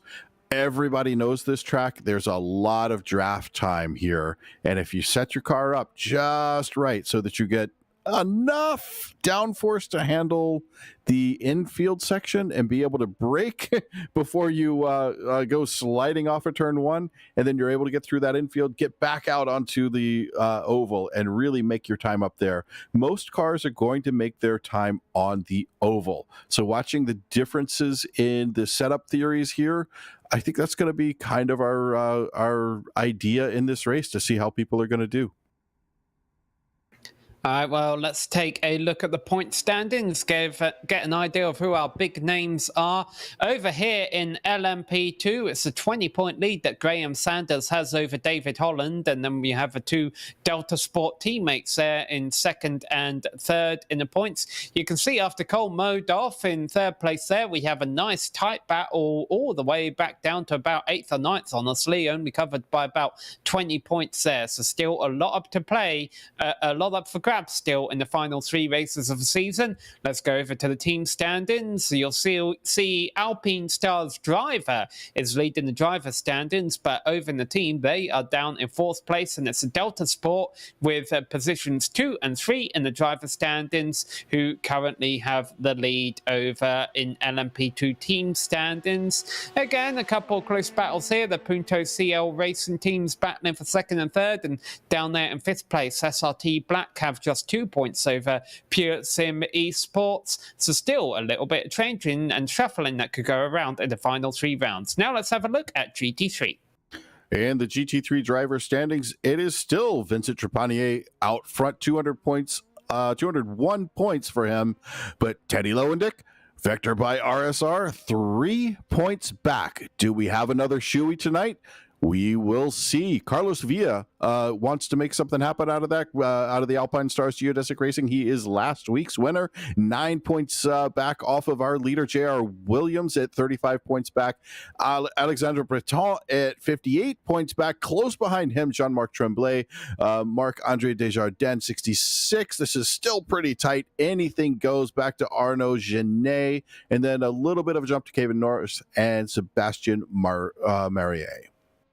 In the team standings, well, it's the ASR Esports Purple out front with the Cyan team, 63 points back, tied with SRTE Blue. Alpine Stars Geodesic Racing GT3, 179 points back from there. Vector by RSR, L1 Esports, Precision Racing Esports GT3, and SRTE Green fill out your top 8.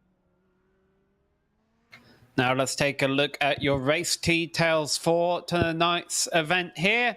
It is round number 8 of 10, a 45-minute race here. Open setups for these cars, so they're definitely going to want to play with the downforce configurations. How fast do you want to be through the infield? How fast do you want to be on the main straight? Get a drive-through penalty at 13 incident points, disqualification at 17 incident points, and bonus points on the line as well, including for pole position. The drivers hold in provisional pole right now with 90 seconds left to go in qualifying. Graham Sanders has provisional pole in LMP2, and Vincent Trepanier currently leading over in GT3. Yeah, that's not a surprise. Sanders, we're used to seeing up front there. Carl Modoff, who's currently in P3, also used to seeing up there. He has just taken the pole so far with a 132 point, well, okay, we'll call it it's really a 5, but we'll call it a 4 because, hey, if you're inside it, you're inside it. And as we take a look here in P3 in the GT3 standings, that is Mr. Shuey. There he is, Teddy Lowendick, working his way around the oval. What kind of time is he going to put in? He is currently in 3rd place. Looks like he's on target for about a 43.5, crossing the start-finish line.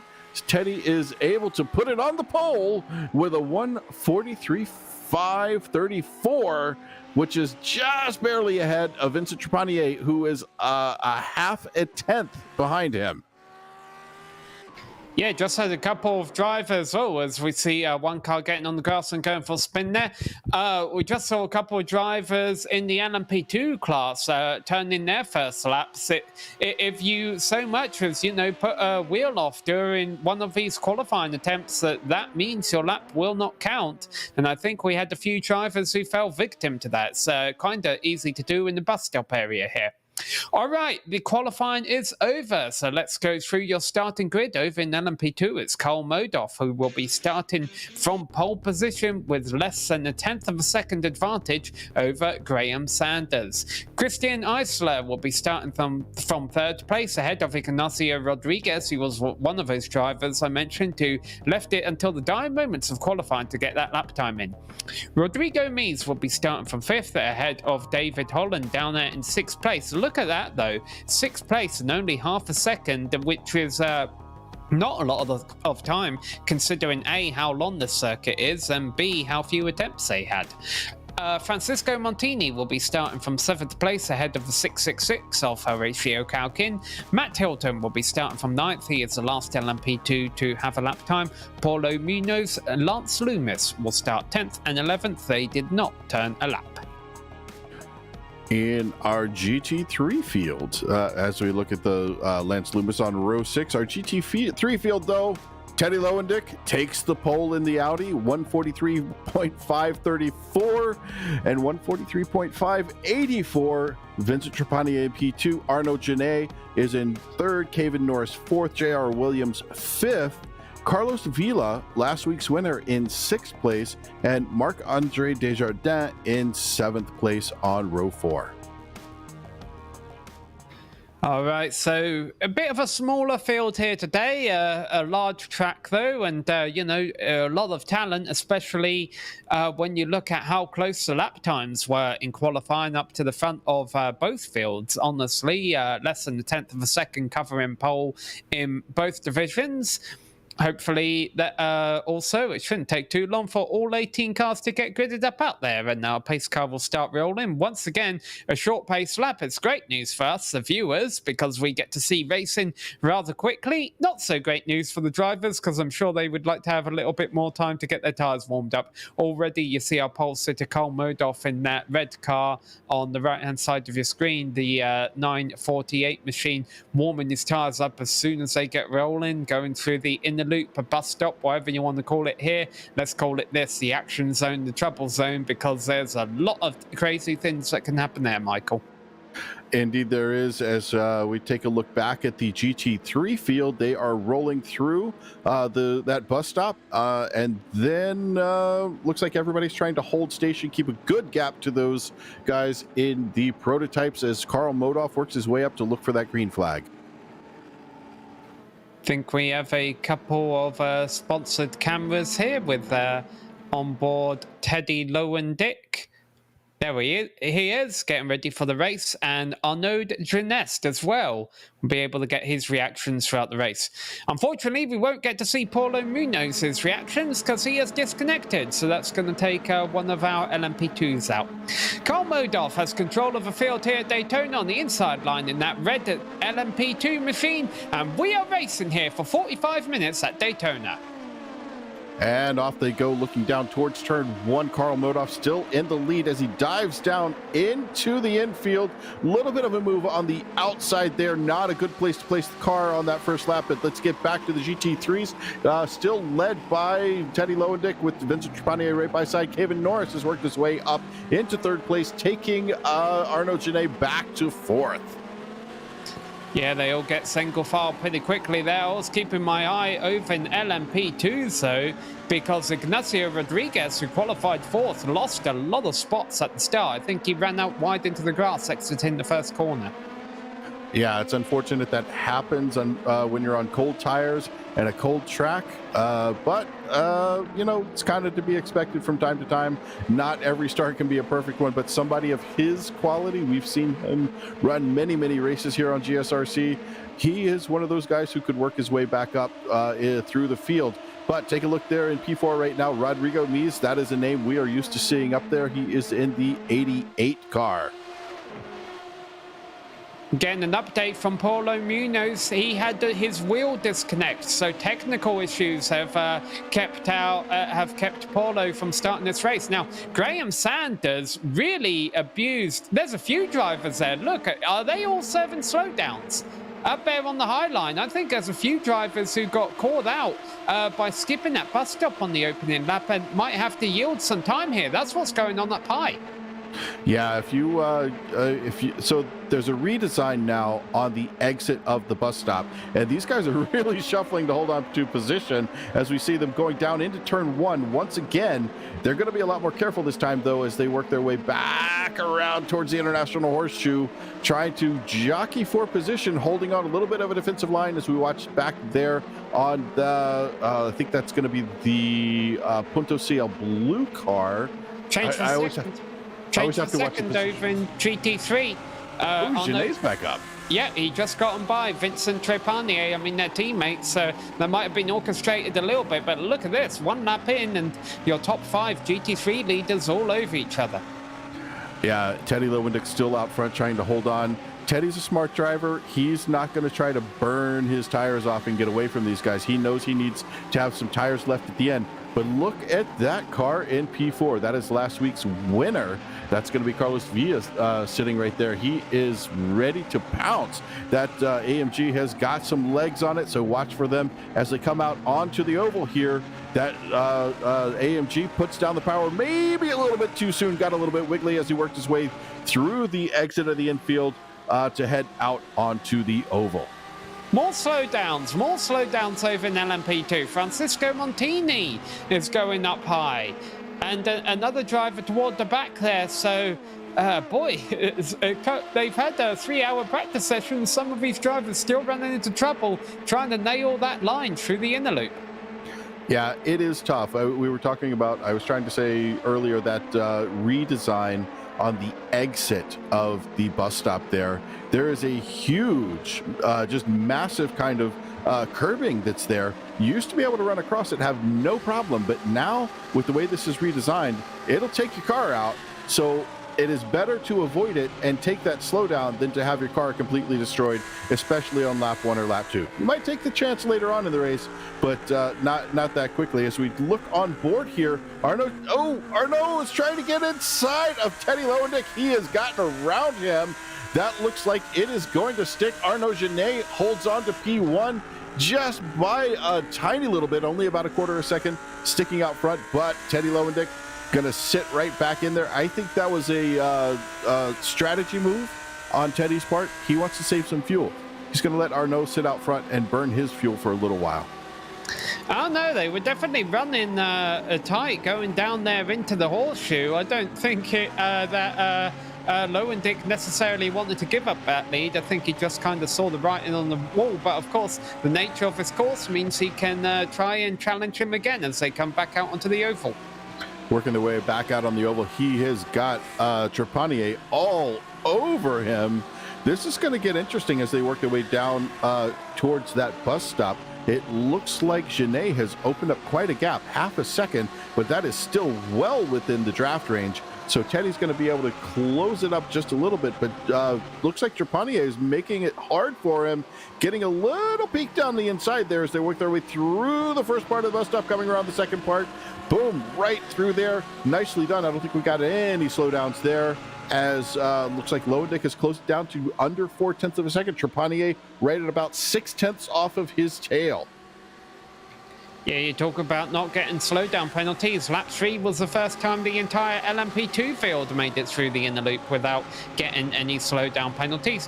Got a bit of a battle for the lead in LMP2s, Cole Modoff and Graham Sanders, but we're also watching the battle up front here in GT3. And as you mentioned, I don't think drivers are necessarily upset to be running in second or third right now. They're realizing this is an opportunity to save fuel, and as long as they can remain part of a lead pack, a quicker pit stop could pay dividends for them toward the end of a race. Yeah, listening in before, I was on board with Gené as he was going through in my side monitor, and I was listening to some stuff going on earlier in the lap, and there was definitely some lifting going on there, and he just let that draft work for him. So there's a fuel saving plan that's happening here, and I think if you look at Trepanier, you look at Lowendick, you look at Villa, they are in a fuel saving mode right now. If you can just hold on, stay within the grasp of the whoever's leading, let them burn their fuel so they take on more later, and you absolutely nail your pit stop. That's exactly where you want to be.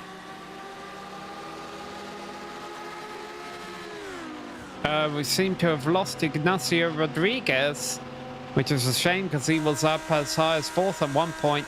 I'm not sure bump drafting works in these cars. Yeah, sure enough, Ignacio Rodriguez has lost the connection. Oh, that's a bummer for Ignacio. Good drive. We've seen him in many series here, many series races around here. Excellent driver. Just a shame to see someone of that level have to fall out because of bad internet. So up front, well, hold on, let's keep an eye on these GT3 cars as they come into the braking zone. Once again, teammates running 1-2, and they're going to stay that way. They kind of pull apart from each other in the braking zone, probably the smart thing to do. You don't want to rear-end your teammate there, and it's very easy to do. Indeed it is. And if we watch, this is kind of a 5-way battle, I'd say. Maybe even 6-way battle, because this goes all the way back to Kevin Norris. So from Arnaud to Vincent is, well, it's generally under 2/10. These guys are staying crazy tight, just like here. Let's take a look at Modoff. This is Sanders on Modoff. He's bumping him. He did give him a little bit of a bump down there. That's not the wisest thing to do in an LMP2 car, especially as aerodynamically sensitive as they are. But honestly, Graham Sanders is getting an advantage here by being able to save fuel off of Karl Modoff. But I almost wonder, Michael, at what point does Karl Modoff start slowing down and maybe seeing if his teammate can come and catch him and help him out? Well, you don't want to slow down too much, but you do want to back your guy into him. So you're going to park it a little bit on the corner. So let's say you would normally be doing 61 miles an hour through a corner. You'll go through at 58. And that's not enough for the guy behind you to get around, unless he starts figuring out that you're doing it on every single corner. And then he can kind of plan for it and work around that. But you kind of want to back him into him. But that's a big gap. That's 3.5 seconds between Sanders and Holland. I don't know that that's a game I would play. I think Modoff and Sanders need to put the pedal to the metal and get away and have their own race. Once again, the GT3 leaders don't want to run too wide there and incur that slowdown penalty. Once again, the GT3 leaders were bump drafting down the front straight. And, normally from my experience, if you've bump drafted any car other than the NASCAR stock car on iRacing, it's done more bad than good. But I wonder if all these drivers have figured something out. MX-5's not too bad. Jettas aren't too bad. You can get away with it in those kinds of cars. Even the Mustangs, any of those production car challenge cars, they love a little bump drafting. But like you mentioned, we've got some pretty sensitive design on how the aerodynamics work around these cars. As we watch Modoff and Sanders working their way through the infield here, using every bit of downforce they've allowed themselves to have. This is really tough. You don't want to get too much downforce because you get out onto the oval, like I mentioned earlier. But, looks like Modoff running a little bit wide there, going through the horseshoe. Gets the power down, though, is able to hold on to that gap, still about 0.3 of a second, going back around turn 6 to get up onto the oval, all the way out to the wall. Wow, that is millimeter perfect. Karl Modoff just putting on a beautiful show for us tonight. Yeah, I was trying to recall cars I've had experience bump drafting with. I do remember there was one year here on GSRC, we were doing a Lionheart Retro Series race in the Lotus 79s at Auto Club. We worked out going into that oval race at Fontana that the Lotus 79s could actually bump draft there. And we said, okay, we can do this during the race. And our league organizer, George Ansaldo, pretty much said, no, guys, let's not do that during the actual race. But yeah, sometimes the Lotus 79, I suppose, can do it too. Yeah, and in real life, or meat space, as it's sometimes called racing, I can tell you in touring cars, I have done some bump drafting and then had the race steward get on the radio and tell me and my teammate, you guys need to stop that, because we were trying to pull away, but once we had to stop bump drafting, it made it a little more difficult, and I think I came in 4th that race. I should have been 1st. All right, well, things are about to get a little bit interesting here as our LMP2 leaders catch up with our GT3, they're catching up with the tail enders, but soon they'll be catching up with the leaders as well, because the entire GT3 pack is pretty close together. Marc-Andre Desjardins has actually dropped off about 8 seconds here, but once they get by him, they'll quickly be catching up with the GT3 pack. Yeah, if we look at the difference here in lap times, it's about 11 seconds. Normally we see about 9 seconds on a typical course, but this is a roval, and there's so much time out on the oval. These cars get up to around 200 miles an hour.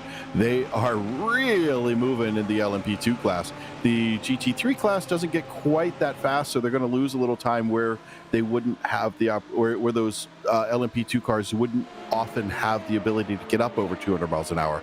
So places like here, or even if they run Le Mans, the Le Mans circuit, those are great places for these cars to really stretch their legs. And we're looking at about an 11-second lap time differential between these two. And Kevin Norris has just worked his way up into 3rd place in GT3, so now that team is running 1, 2, 3. A lot of purple up front there. Lots of purple. They've got those Lamborghinis lined up in a row. Kevin Norris still going a little bit wider than his teammates, trying to get the power down. You can tell Kevin because he's got the whoa, as we watch the LMP2s working their way through this main pack right up on the tail of Carlos Vila. Man, this is where it gets exciting. And I can tell you from real life, oh, is that contact? Yep, Kolmodov spins. He goes around, and that's going to change the lead of LMP2. So, and they're still wrecking down the straight. Carlos Vila, his car just turned dead right. Yeah, he went off into the grass on the right side there, and it looks like he has taken a tow. I wonder if he had some major damage there when he made contact, I think, with Karl Modov. Wow, that's disappointing because he's got a good car there to push on this kind of track, but just not his day, I guess. Carlos Vila has retired. I wonder if we'll be able to catch a replay of that and find out exactly what happened. And here we go. Yeah, here we go with the GSRC replay.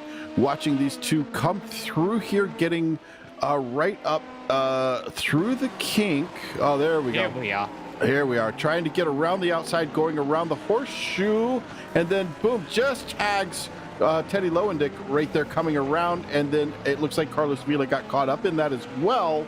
But Carlos having to go after that, it looks like he must have had more damage than it appeared. It didn't look like he had gotten hit that hard.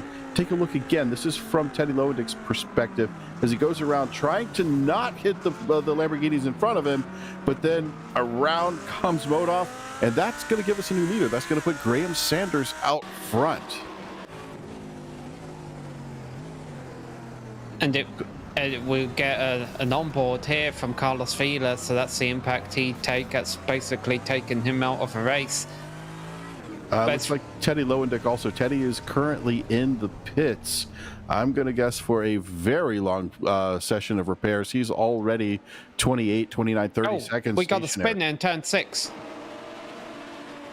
Man, all kinds of action here today. Taking a look at what we got going on. Lance Loomis in the number 66. He lost on his own, got going again, but it's going to cost him a lot of time. Yeah, going to cost him a good chunk of time. You really need to be able to stay close to who's around you. He's got a 6-second gap right now to Francisco Montini in front of him. That's going to be difficult to make up, but you know, stranger things have happened. This race has already gotten pretty wild. All right, so let's get called up now because that was all a little bit chaotic. Graham Sanders, who had been running in second, was able to get by the spinning LMP2 of Karl Modov and take over the race lead. David Holland is running in his own in second place, about 3 seconds back of him. Karl Modov is still going in third place, but once again, he's out there up in the front of his pack and he doesn't have anyone to slipstream off. Then you have a bunch of team cars running behind Karl Modov. You have Rodrigo Mays in fourth place, Horatio Calkin in fifth, Christian Eisler in sixth, Francisco Montini in seventh, and then Lance Loomis, who just had his spin, in eighth, and Matt Hilton. And then here over in GT3s, Michael, you got the top 3 teammates running nose to tail there, and they don't have a lot of competition now. They do not. It looks like Sinead, Trapani, and Norris have their own little pack going on. It's another 4 seconds back to J.R. Williams as we watch more LMPs trying to work their way through this little pack. You got to remember, guys, you have to give racing room. Even though they are a slower class, they are still racing. So, but also goes for the slower class. The other class is racing too, so you can't get in their way. Hard to say what's going on sometimes, but I'm sure the stewards will have a look at this later on. As we watch the leader, looks like Arnaud Genet trying to go low to let that LMP2 get around him. Yeah, and you know, it's upsetting to see interclass traffic cause difficulty here, because normally, you know, a lot of people on iRacing gather together at the start of the year to do the virtual iRacing 24 Hours of Daytona. A lot of people have, a lot of racers on iRacing have competed in it. I can tell you I myself have competed in it. And, you know, there's different classes for different iRating levels and all that. And it just seems strange that, you know, with such a small field out at our first time of asking, we ran into a bit of chaos there. The only excuse I can really give those drivers there, Michael, is that we did have a tight pack racing for the lead in LMP2 and GT3, and no one really wanted to give up a lot of time. Yeah, and so in the IMSA world, where I come from, we actually have the roar before the 24. It's not just a race here on iRacing. It's a real race. It's a race event. It's not a race, but that's our first time to come out and try the cars with the new rules, new whatever restrictors that we have on them, different wing level amounts that we're allowed to have, different weights. We get used to the cars in their new configuration, but we are expected to drive interclass, we're expected to drive day, we're expected to drive night. We have to drive everything out there, and it's so that we get used to driving interclass or with multi-class options going on around us. We have to understand where we can pass, where we should pass, where we shouldn't pass. So it's surprising that we have to do that, but I can tell you this track is deceptively difficult. It looks easy. It is not easy, and a lot of that has to do with the perceived simplicity of it. As we watch, this looks like an inter-team battle right here. Yeah. That's going to be Cal Quinn on Mies. Is he going to make it around him as they work their way up towards turn one? No, it's Mies.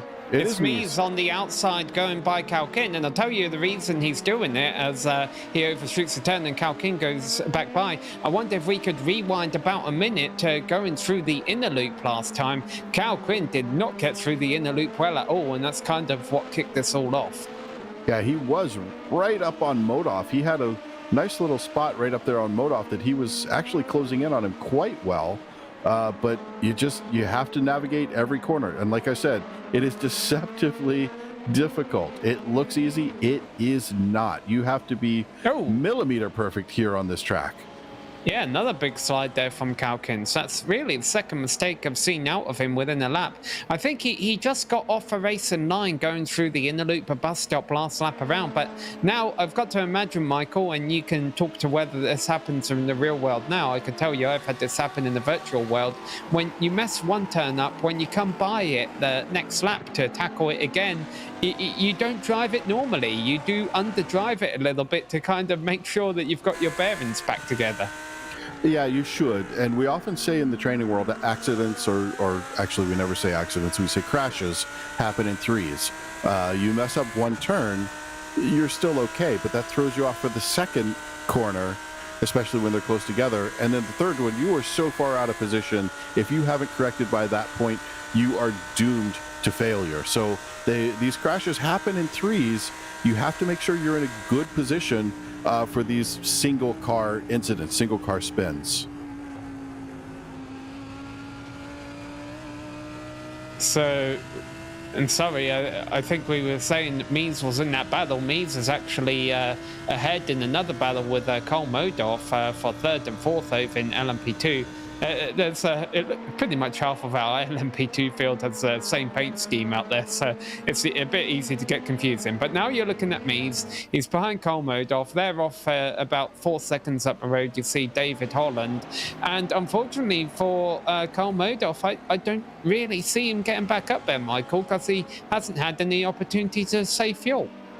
And I think Modolf is probably dealing with a little bit of damage. I've been trying to take a look at his car and see if I can spot anything, but I haven't really noticed. If we look here, everything looks pretty much okay. Nothing looks out of line, but maybe he got hit on a wheel and he's got a little bit of wiggliness, taking a good bit of dirt going through the corner there as we watch him try to work his way through the bus stop.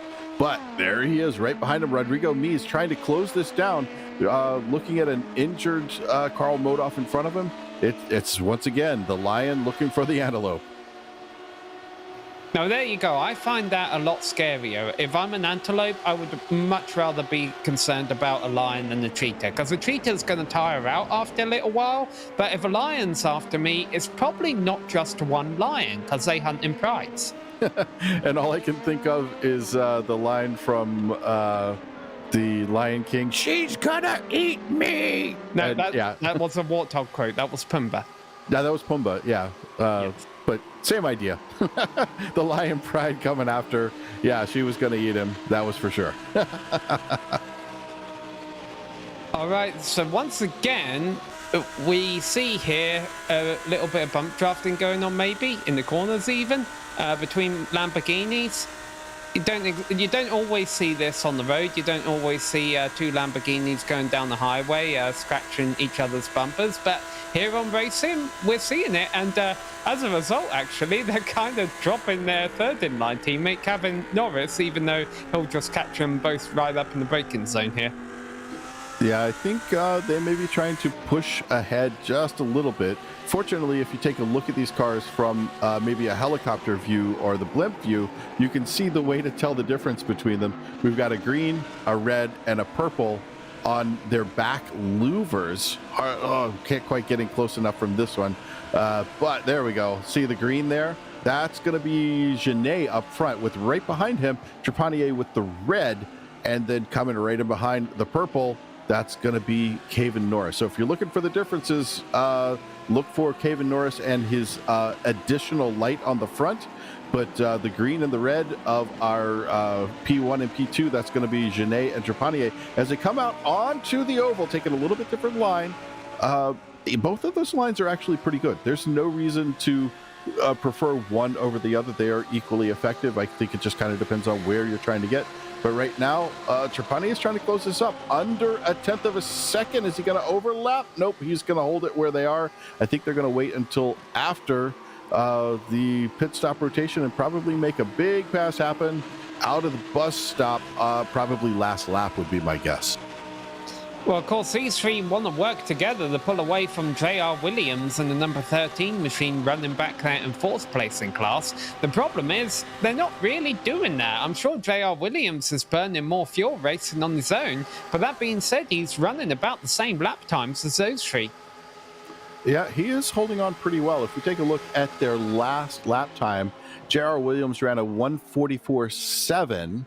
Trepanier ran a 1:44.8, as did Genet. He's pitting. Taking a dive into the pits. Maybe his theory is, hey, I don't have any help now, but maybe, you know, he can make his pit stop and come out there and get a little bit of help. Yeah, and a lot of these guys actually use a live spotter who's sitting there calculating how much time they're going to be in the pits and where they're going to come out. We got trouble. Matt Hilton has gone around at the inner loop. Looks like no harm, no foul. Yep, gets away back down the track. Okay, looks like rolling back around. Yep, looks like he's going to be fine. But like I was saying, these guys often have somebody calculating when they should take on their fuel. And if it's the right spot, put them right out into a good position to be able to catch a draft.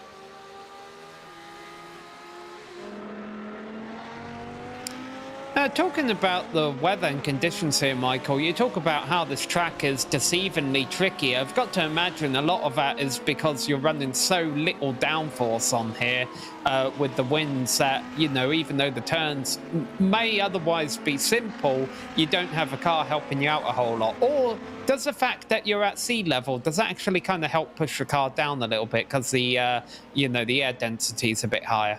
Yeah, you've got a higher air density, but when you're looking at the air temperature up around 80 degrees Fahrenheit, like it is right there, it gets to be a little bit thinner, but it's really not too bad. So you have a good density, nice heavy sea air, high humidity.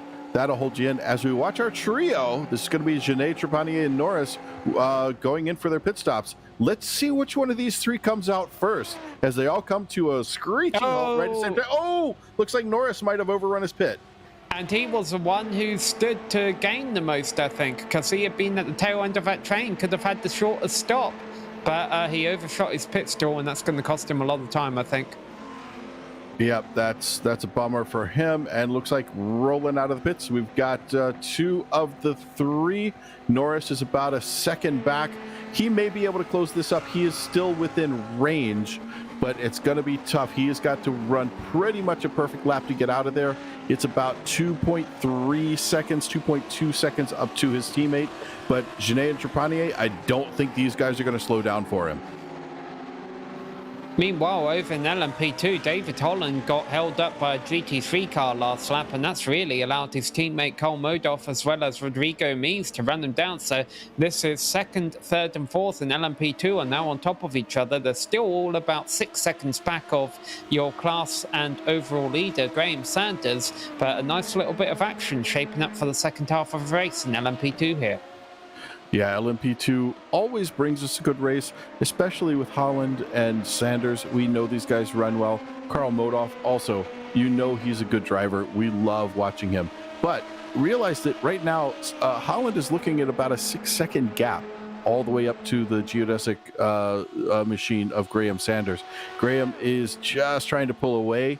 It'll be kind of interesting to watch once these guys get through their pit rotation, though, because Graham Sanders has been out front for so long, he may need to take on extra fuel, and that right at 6 seconds is going to get eaten into just a little bit, and then comes traffic. So stay tuned for the end of the race. This is going to get exciting. Another thing I noticed over in GT3 is that Kevin Norris, despite his slow stop, has came out behind the laps car of Ted Lauendick. I wonder if he could actually try and use Ted here to kind of work with him and catch up his 2 teammates ahead. It doesn't look like he's going to do that. He's just going to pass him and do it the hard way. Well, he got a really good draft coming out of the bus stop, so I think that helped him quite a bit. If we look at his last lap time, he's still off by about a second and a half compared to his teammates. So he was a 2:17.5. Now remember, that includes the pit rotation and when they came through. But Teddy's 4 laps down now because of that early incident. And I think he's just, grin and bear it, Teddy. Grin and bear it. Wave to the camera if you can hear us, buddy. I wouldn't be surprised if he had tuned in to listen to us at this point, because he's about 4 laps down after that incident and just out there trying to turn laps and have some fun.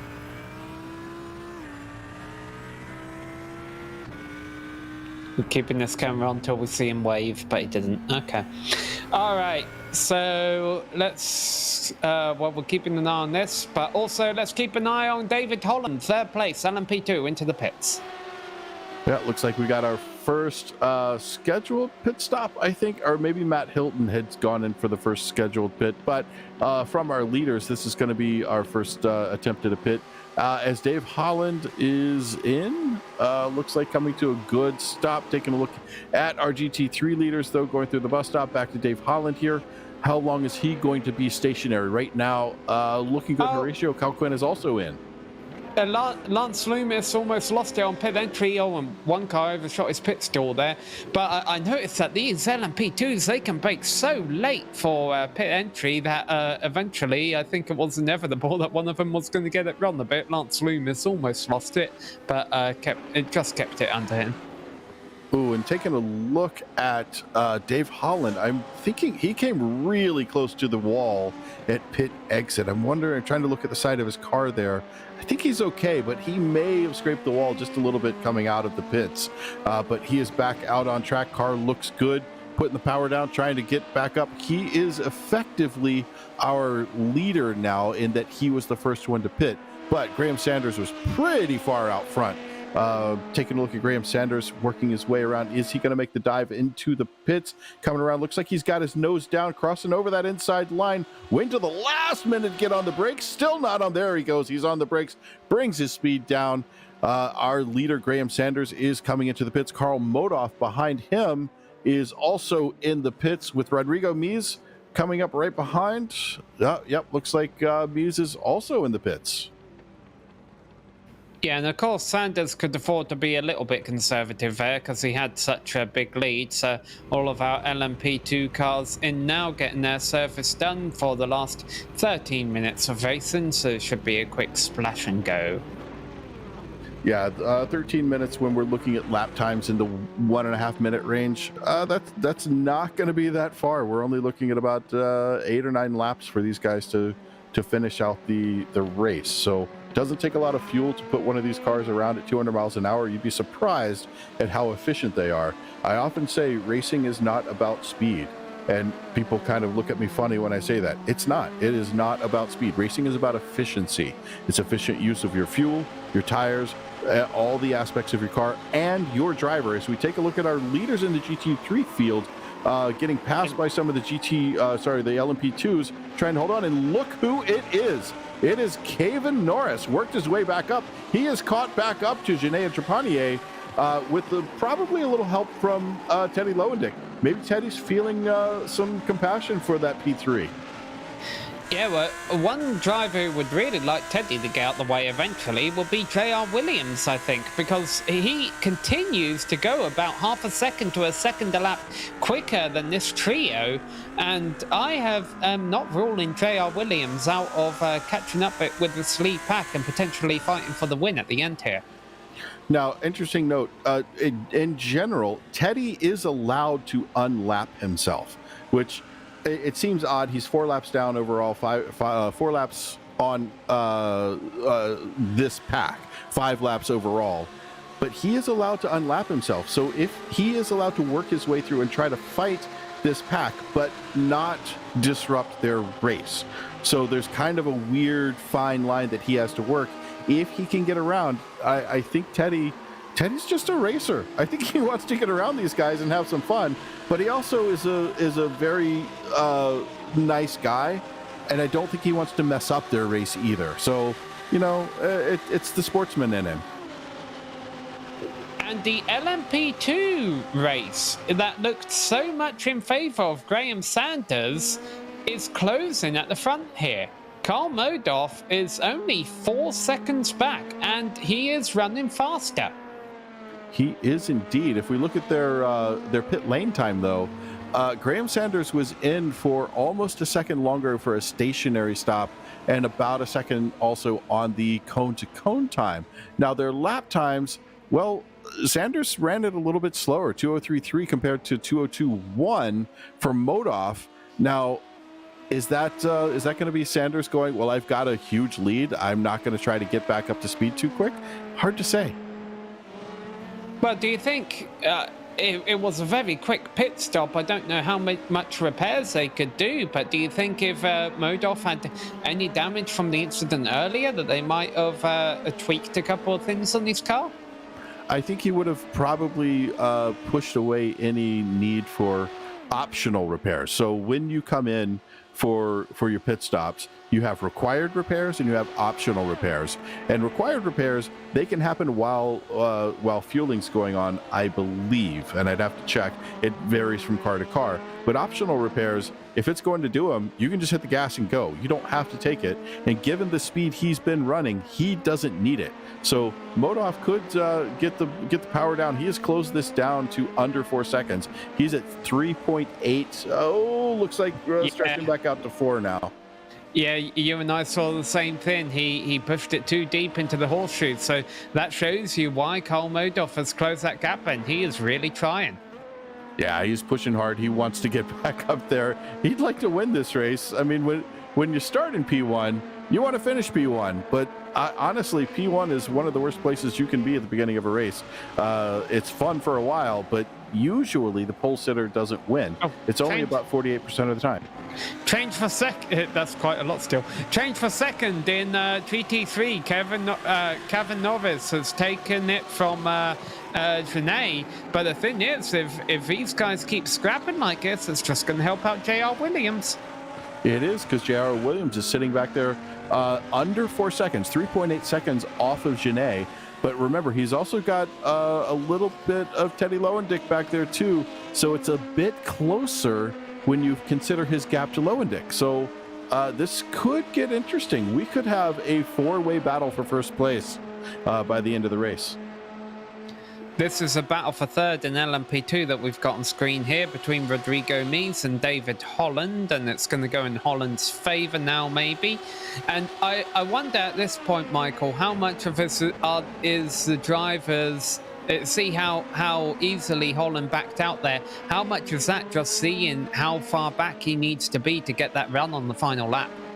You hit the nail on the head with that one. You want to know, can I catch him from the exit of the bus stop by start finish, depending on how much of a gap I have. Now, if you're an incredibly smart driver like Rodrigo Mies is, I mean, I've seen this guy drive for a while now. He is very smart. You might kind of sandbag a little bit there. So he thinks he can get it when he has 0.4 of a second, but he really can't, because you were sandbagging just a little bit as he was able to take it back going into turn 1. Let's watch it again. Yeah, let's take a look at these guys. Well, let's go to the GT3 leaders, because Loomis is trying to get by these guys in his LMP2 car. How much is this going to hold up the GT3s? They're working their way through the infield of the track, and if they get held up too much here, this could really help JR Williams to run them all down.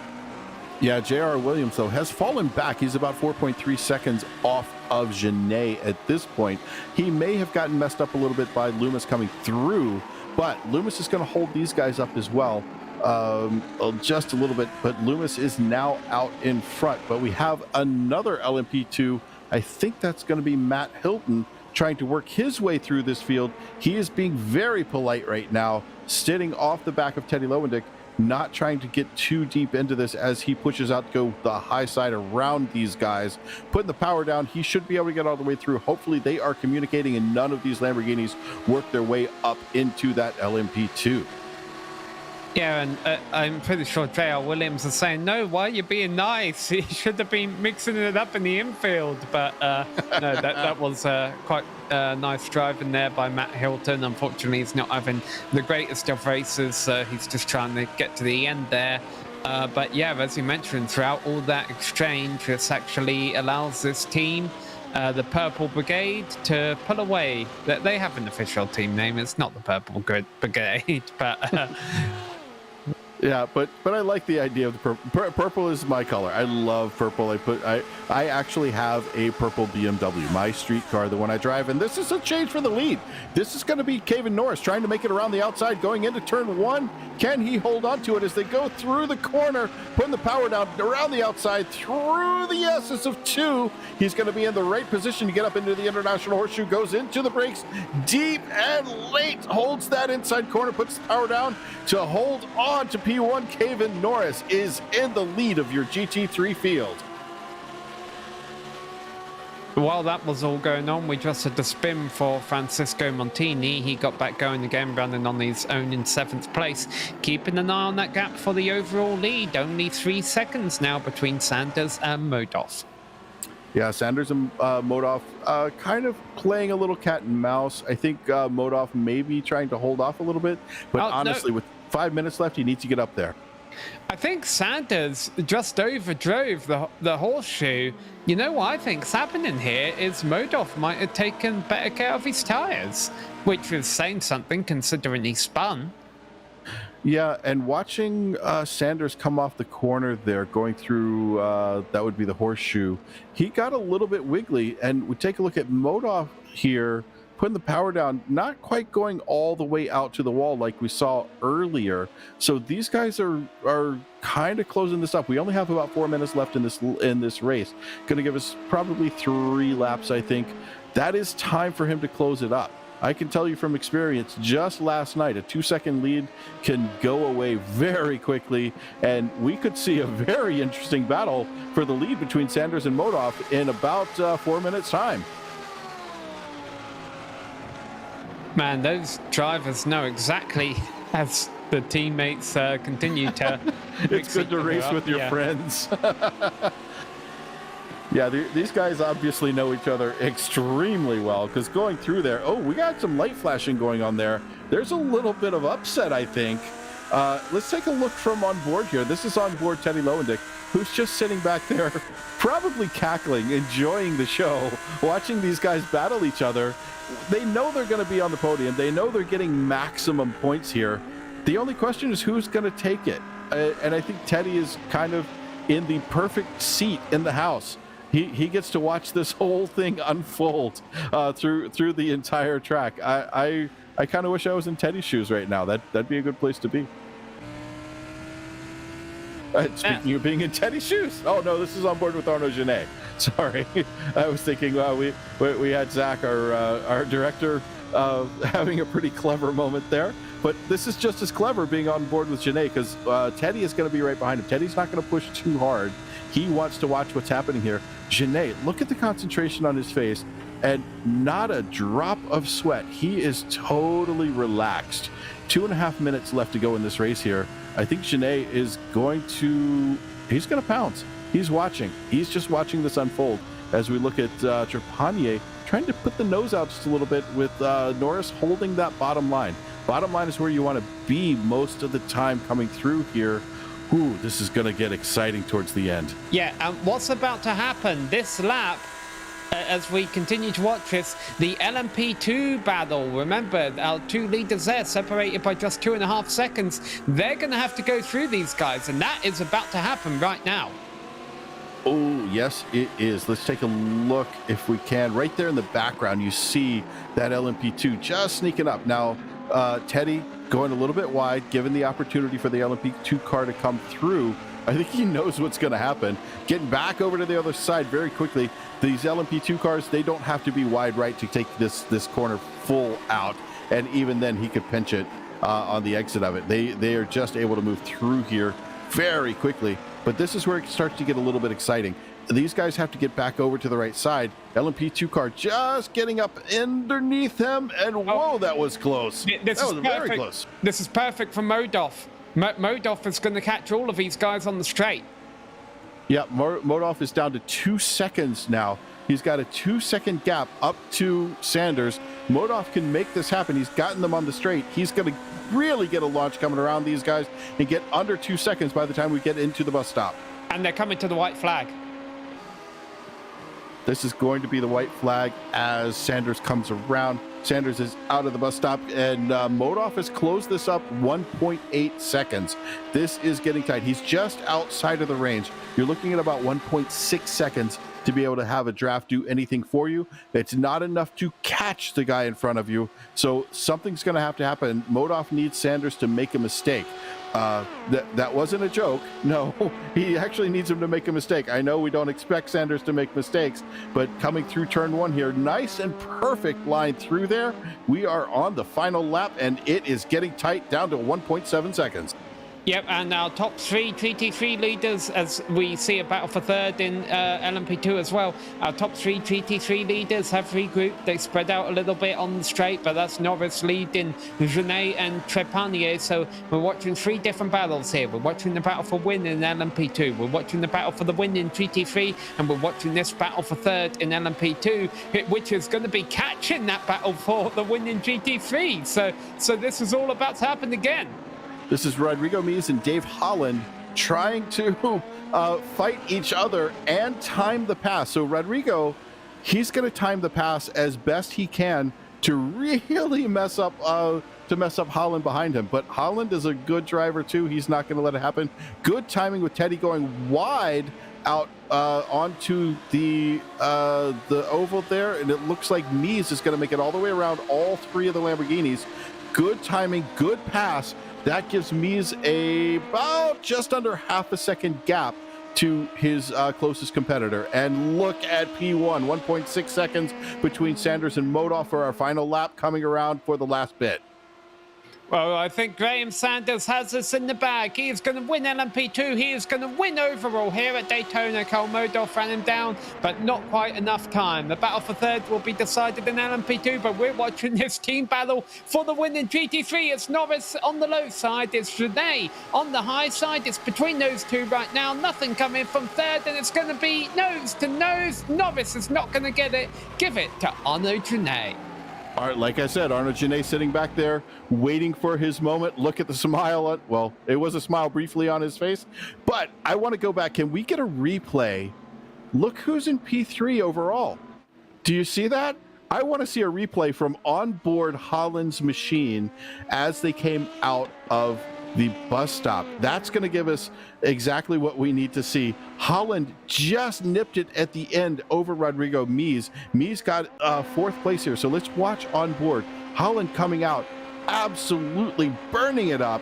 He is going. Mies thinks he's got it. He thinks he's got it, but no, tries to hold him off. Look at this at the finish. The narrowest of margins. The margin was 0.048 seconds between Mies and Holland right there at the end. Well, what incredible battles we saw go all the way down to the wire here, and here's what happened with our GT3 leaders. Yep, same kind of thing. It looked like Jeunet was able to get just around the outside. The gap there between Jeunet and Norris, even tighter, 0.019 seconds. Wow, that was tight. Well, a small field here today, but some incredible racing in both classes. I was telling our team at the start of a race that one of the best races ever only had two competitors, and the winner was the tortoise, and the hare came in second place, spoiler alert. All right, well, let's take a look at your full race rundown here. Well, Graham Sanders was definitely not a tortoise today, but he came home in first place by 1.7 seconds over Karl Modoff when it was all said and done. Very nice comeback from Karl after his early incident. And then in third place in LMP2 was David Holland. Rodrigo Mies was in fourth position ahead of Horatio Calkin in fifth place, and that was also a close finish too, between Horatio Calkin and Christian Eisler over there in LMP2. Francisco Montini finished in seventh place, with Lance Loomis and Matt Hilton rounding out the lead lap finishers in LMP2. Ignacio Rodriguez finished 2 laps down in 10th place. Paulo Munoz had a connection failure, and there to confirm everything I just told you in case you needed a visual guide, and then you see it was a 30-lap race, and Paulo Munoz, a hardware issue meant he didn't get to do any of it. And GT3 results, Michael. Looking at the GT3 results, what a finish. Arnaud Jeunet just taking it over Kevin Norris right there at the end. Kevin doing a brilliant job to work his way around his teammates, and then, well, other teammate Vincent Trepanier in P3. JR Williams brings it in fourth place. Marc-Andre Desjardins in fifth. Teddy Lowendick, well, he just got to watch those top three right there at the end, because unfortunately he was about 4 laps off of his class, with Carlos Vila having to bounce out early due to the incident in the infield, 22 laps off the overall leaders. All right, well, I think we're going to take a quick little break here because we need a moment to get all our drivers into the interview booth, but stick around. We'll be back in just a moment with driver interviews. You'll get to hear from some of your performers after an exciting race today. This is the world's premier online racing simulation. iRacing puts you in the driver's seat from your home computer with the most realistic online motorsports experience you'll find anywhere. Race virtually in the world's biggest events with officially licensed series, cars, and tracks. From the high banks of Daytona to the blistering speeds of Indianapolis, the dirt of Eldora to the world's most legendary road courses. It's all here, and with more than 180,000 people just like you already driving, you'll always have someone to race. Ready to get behind the wheel? Sign up at iRacing.com to get started.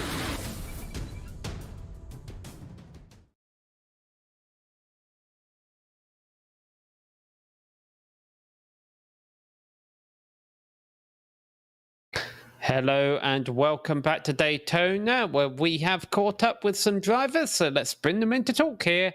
I think first off we have our GT3 winner, Arnaud Genet.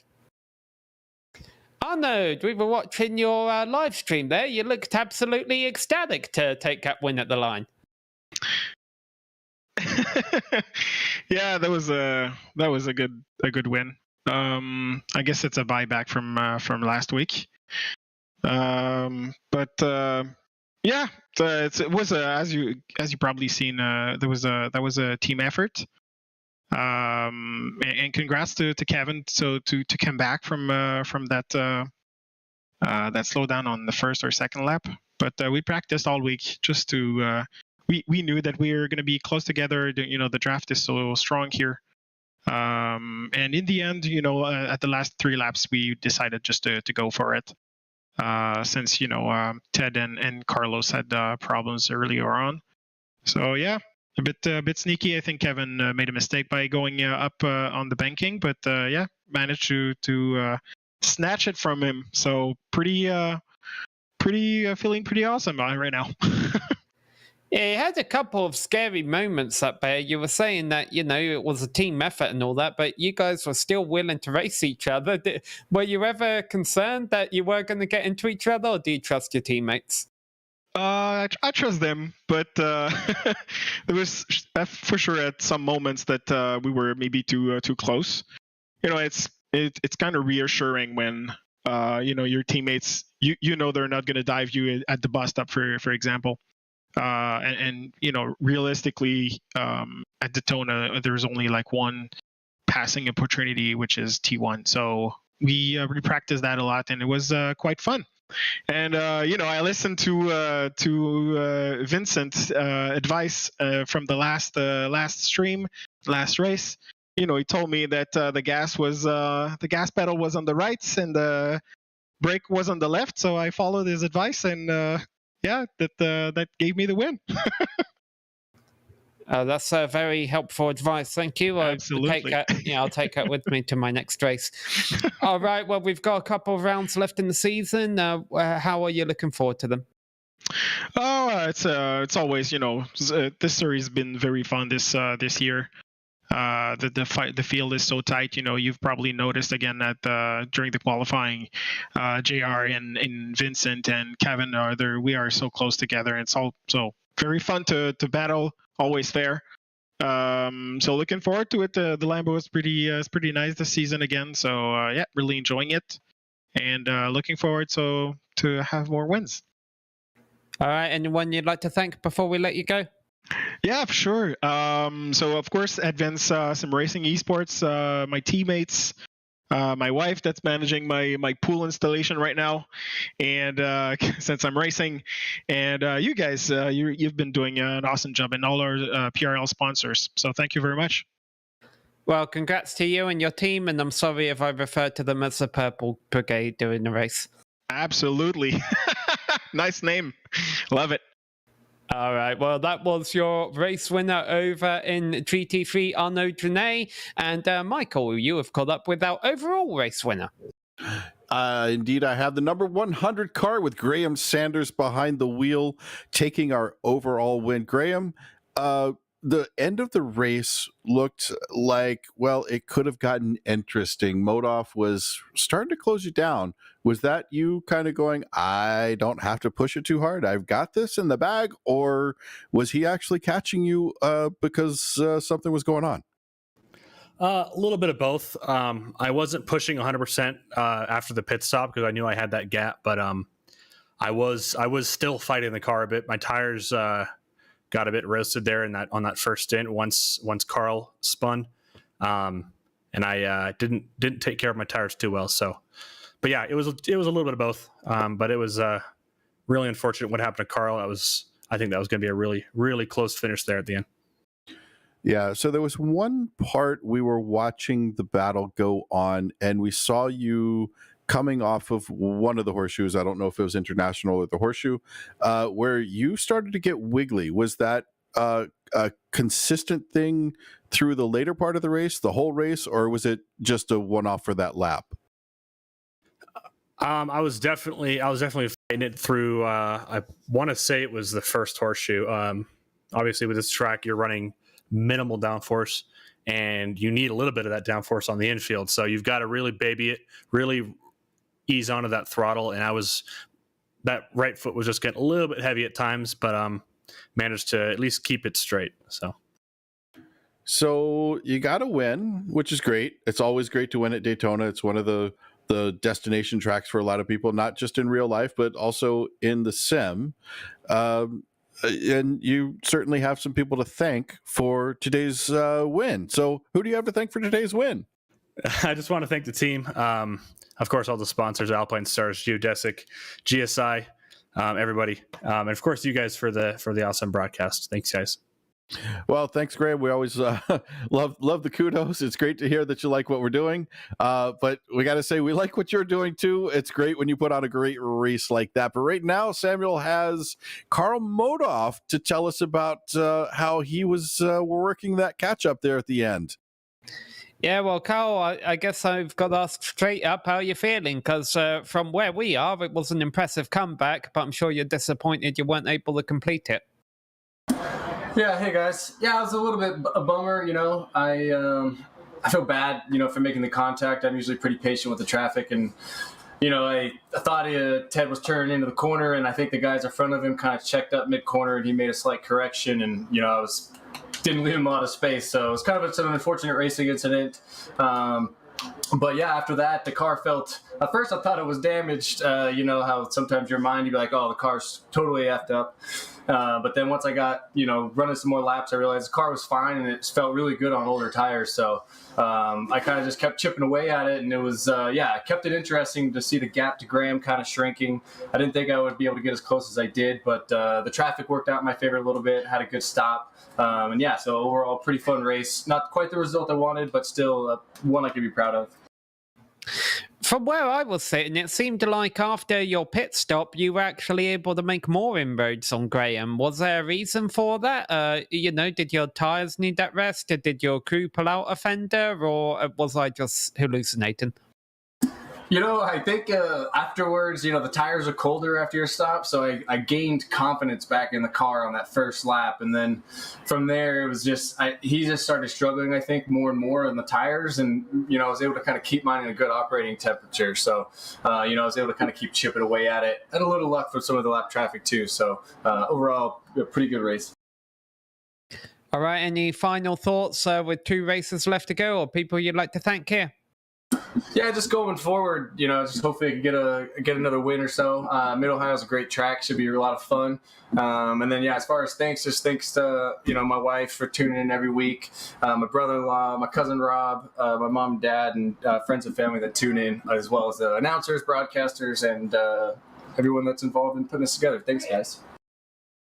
All right, well, we appreciate it. It's nice to hear that Carl Modoff is in good spirits there after finishing second today here at Daytona. And Michael, what are your final thoughts? Well, Daytona is one of those tracks that is full of surprises, and I think some people may have come in here looking at a small field and thought, well, it's going to be okay. No, it was brilliant. Same thing with our earlier race with the TCR field and the GT4 field. The biggest thing I got to say is PRL. These guys know how to put on a race. These guys know how to put on a racing series, and the way they group their people, the way they just work together, it's one of the most exciting series that I see out there, and I see a lot of them. And I just got to give major kudos to PRL for creating a league where I can feel comfortable referring friends who come in to race and say, if you want to race and you want to race well and you want to race fairly with people in a similar range as you, go to PRL because really it is easily, if not the best, one of the top racing leagues on iRacing altogether, as evidenced by today's race. A little bit of an incident, but we watched how everybody worked together beautifully. And even at the end there with the comments, it was, look, he was trying to check up and not get hit and trying not make contact. They really do think about that. So it is a pleasure to watch them and a pleasure to call these races. It is indeed, and we would not be able to call these races without some support from behind the scenes, so we would like to thank a few people, including ASR, who design and build the sturdiest and most durable aluminum profile racing simulation cockpits available in the market today. You can visit them at advancedsimracing.com. And RaceLab. It helps you to improve your driving skills. Start using it now for free at racelab.app. ButtKicker also help us out, and you can feel what you've been missing at thebuttkicker.com. And of course, NinjaTrader. Visit NinjaTrader.com and get started with a risk-free trading simulator to start tracking your performance. Additionally, we would like to thank all of the companies that provide the software and the hardware that we use during our broadcasts, and there you can see them listed on your screen. Additional thanks goes out to June Lalonde, who provides us with our wonderful music. Check out her Bandcamp for more awesome work. Thanks to the team today, Michael, Zach, and Dougie. You can find out more information about the Global Sim Racing channel at globalsimracingchannel.com or through our social media. Also, please check out our merchandise store at gsrc.storeenvy.com, and we keep a link in the description below. Don't forget to subscribe to our YouTube channel as well, so that you don't miss another moment here on GSRC. Our next race will be another doubleheader, as both series will be racing at Mid-Ohio, and that will be the same time next week on May 17th at 8:30 p.m. Eastern Time in the United States. We also have upcoming races for our other series listed on your screen, so check those out, mark them down in your calendar, and don't miss another second of exciting racing action. But until next time, race clean, race hard, and we'll see you on the track.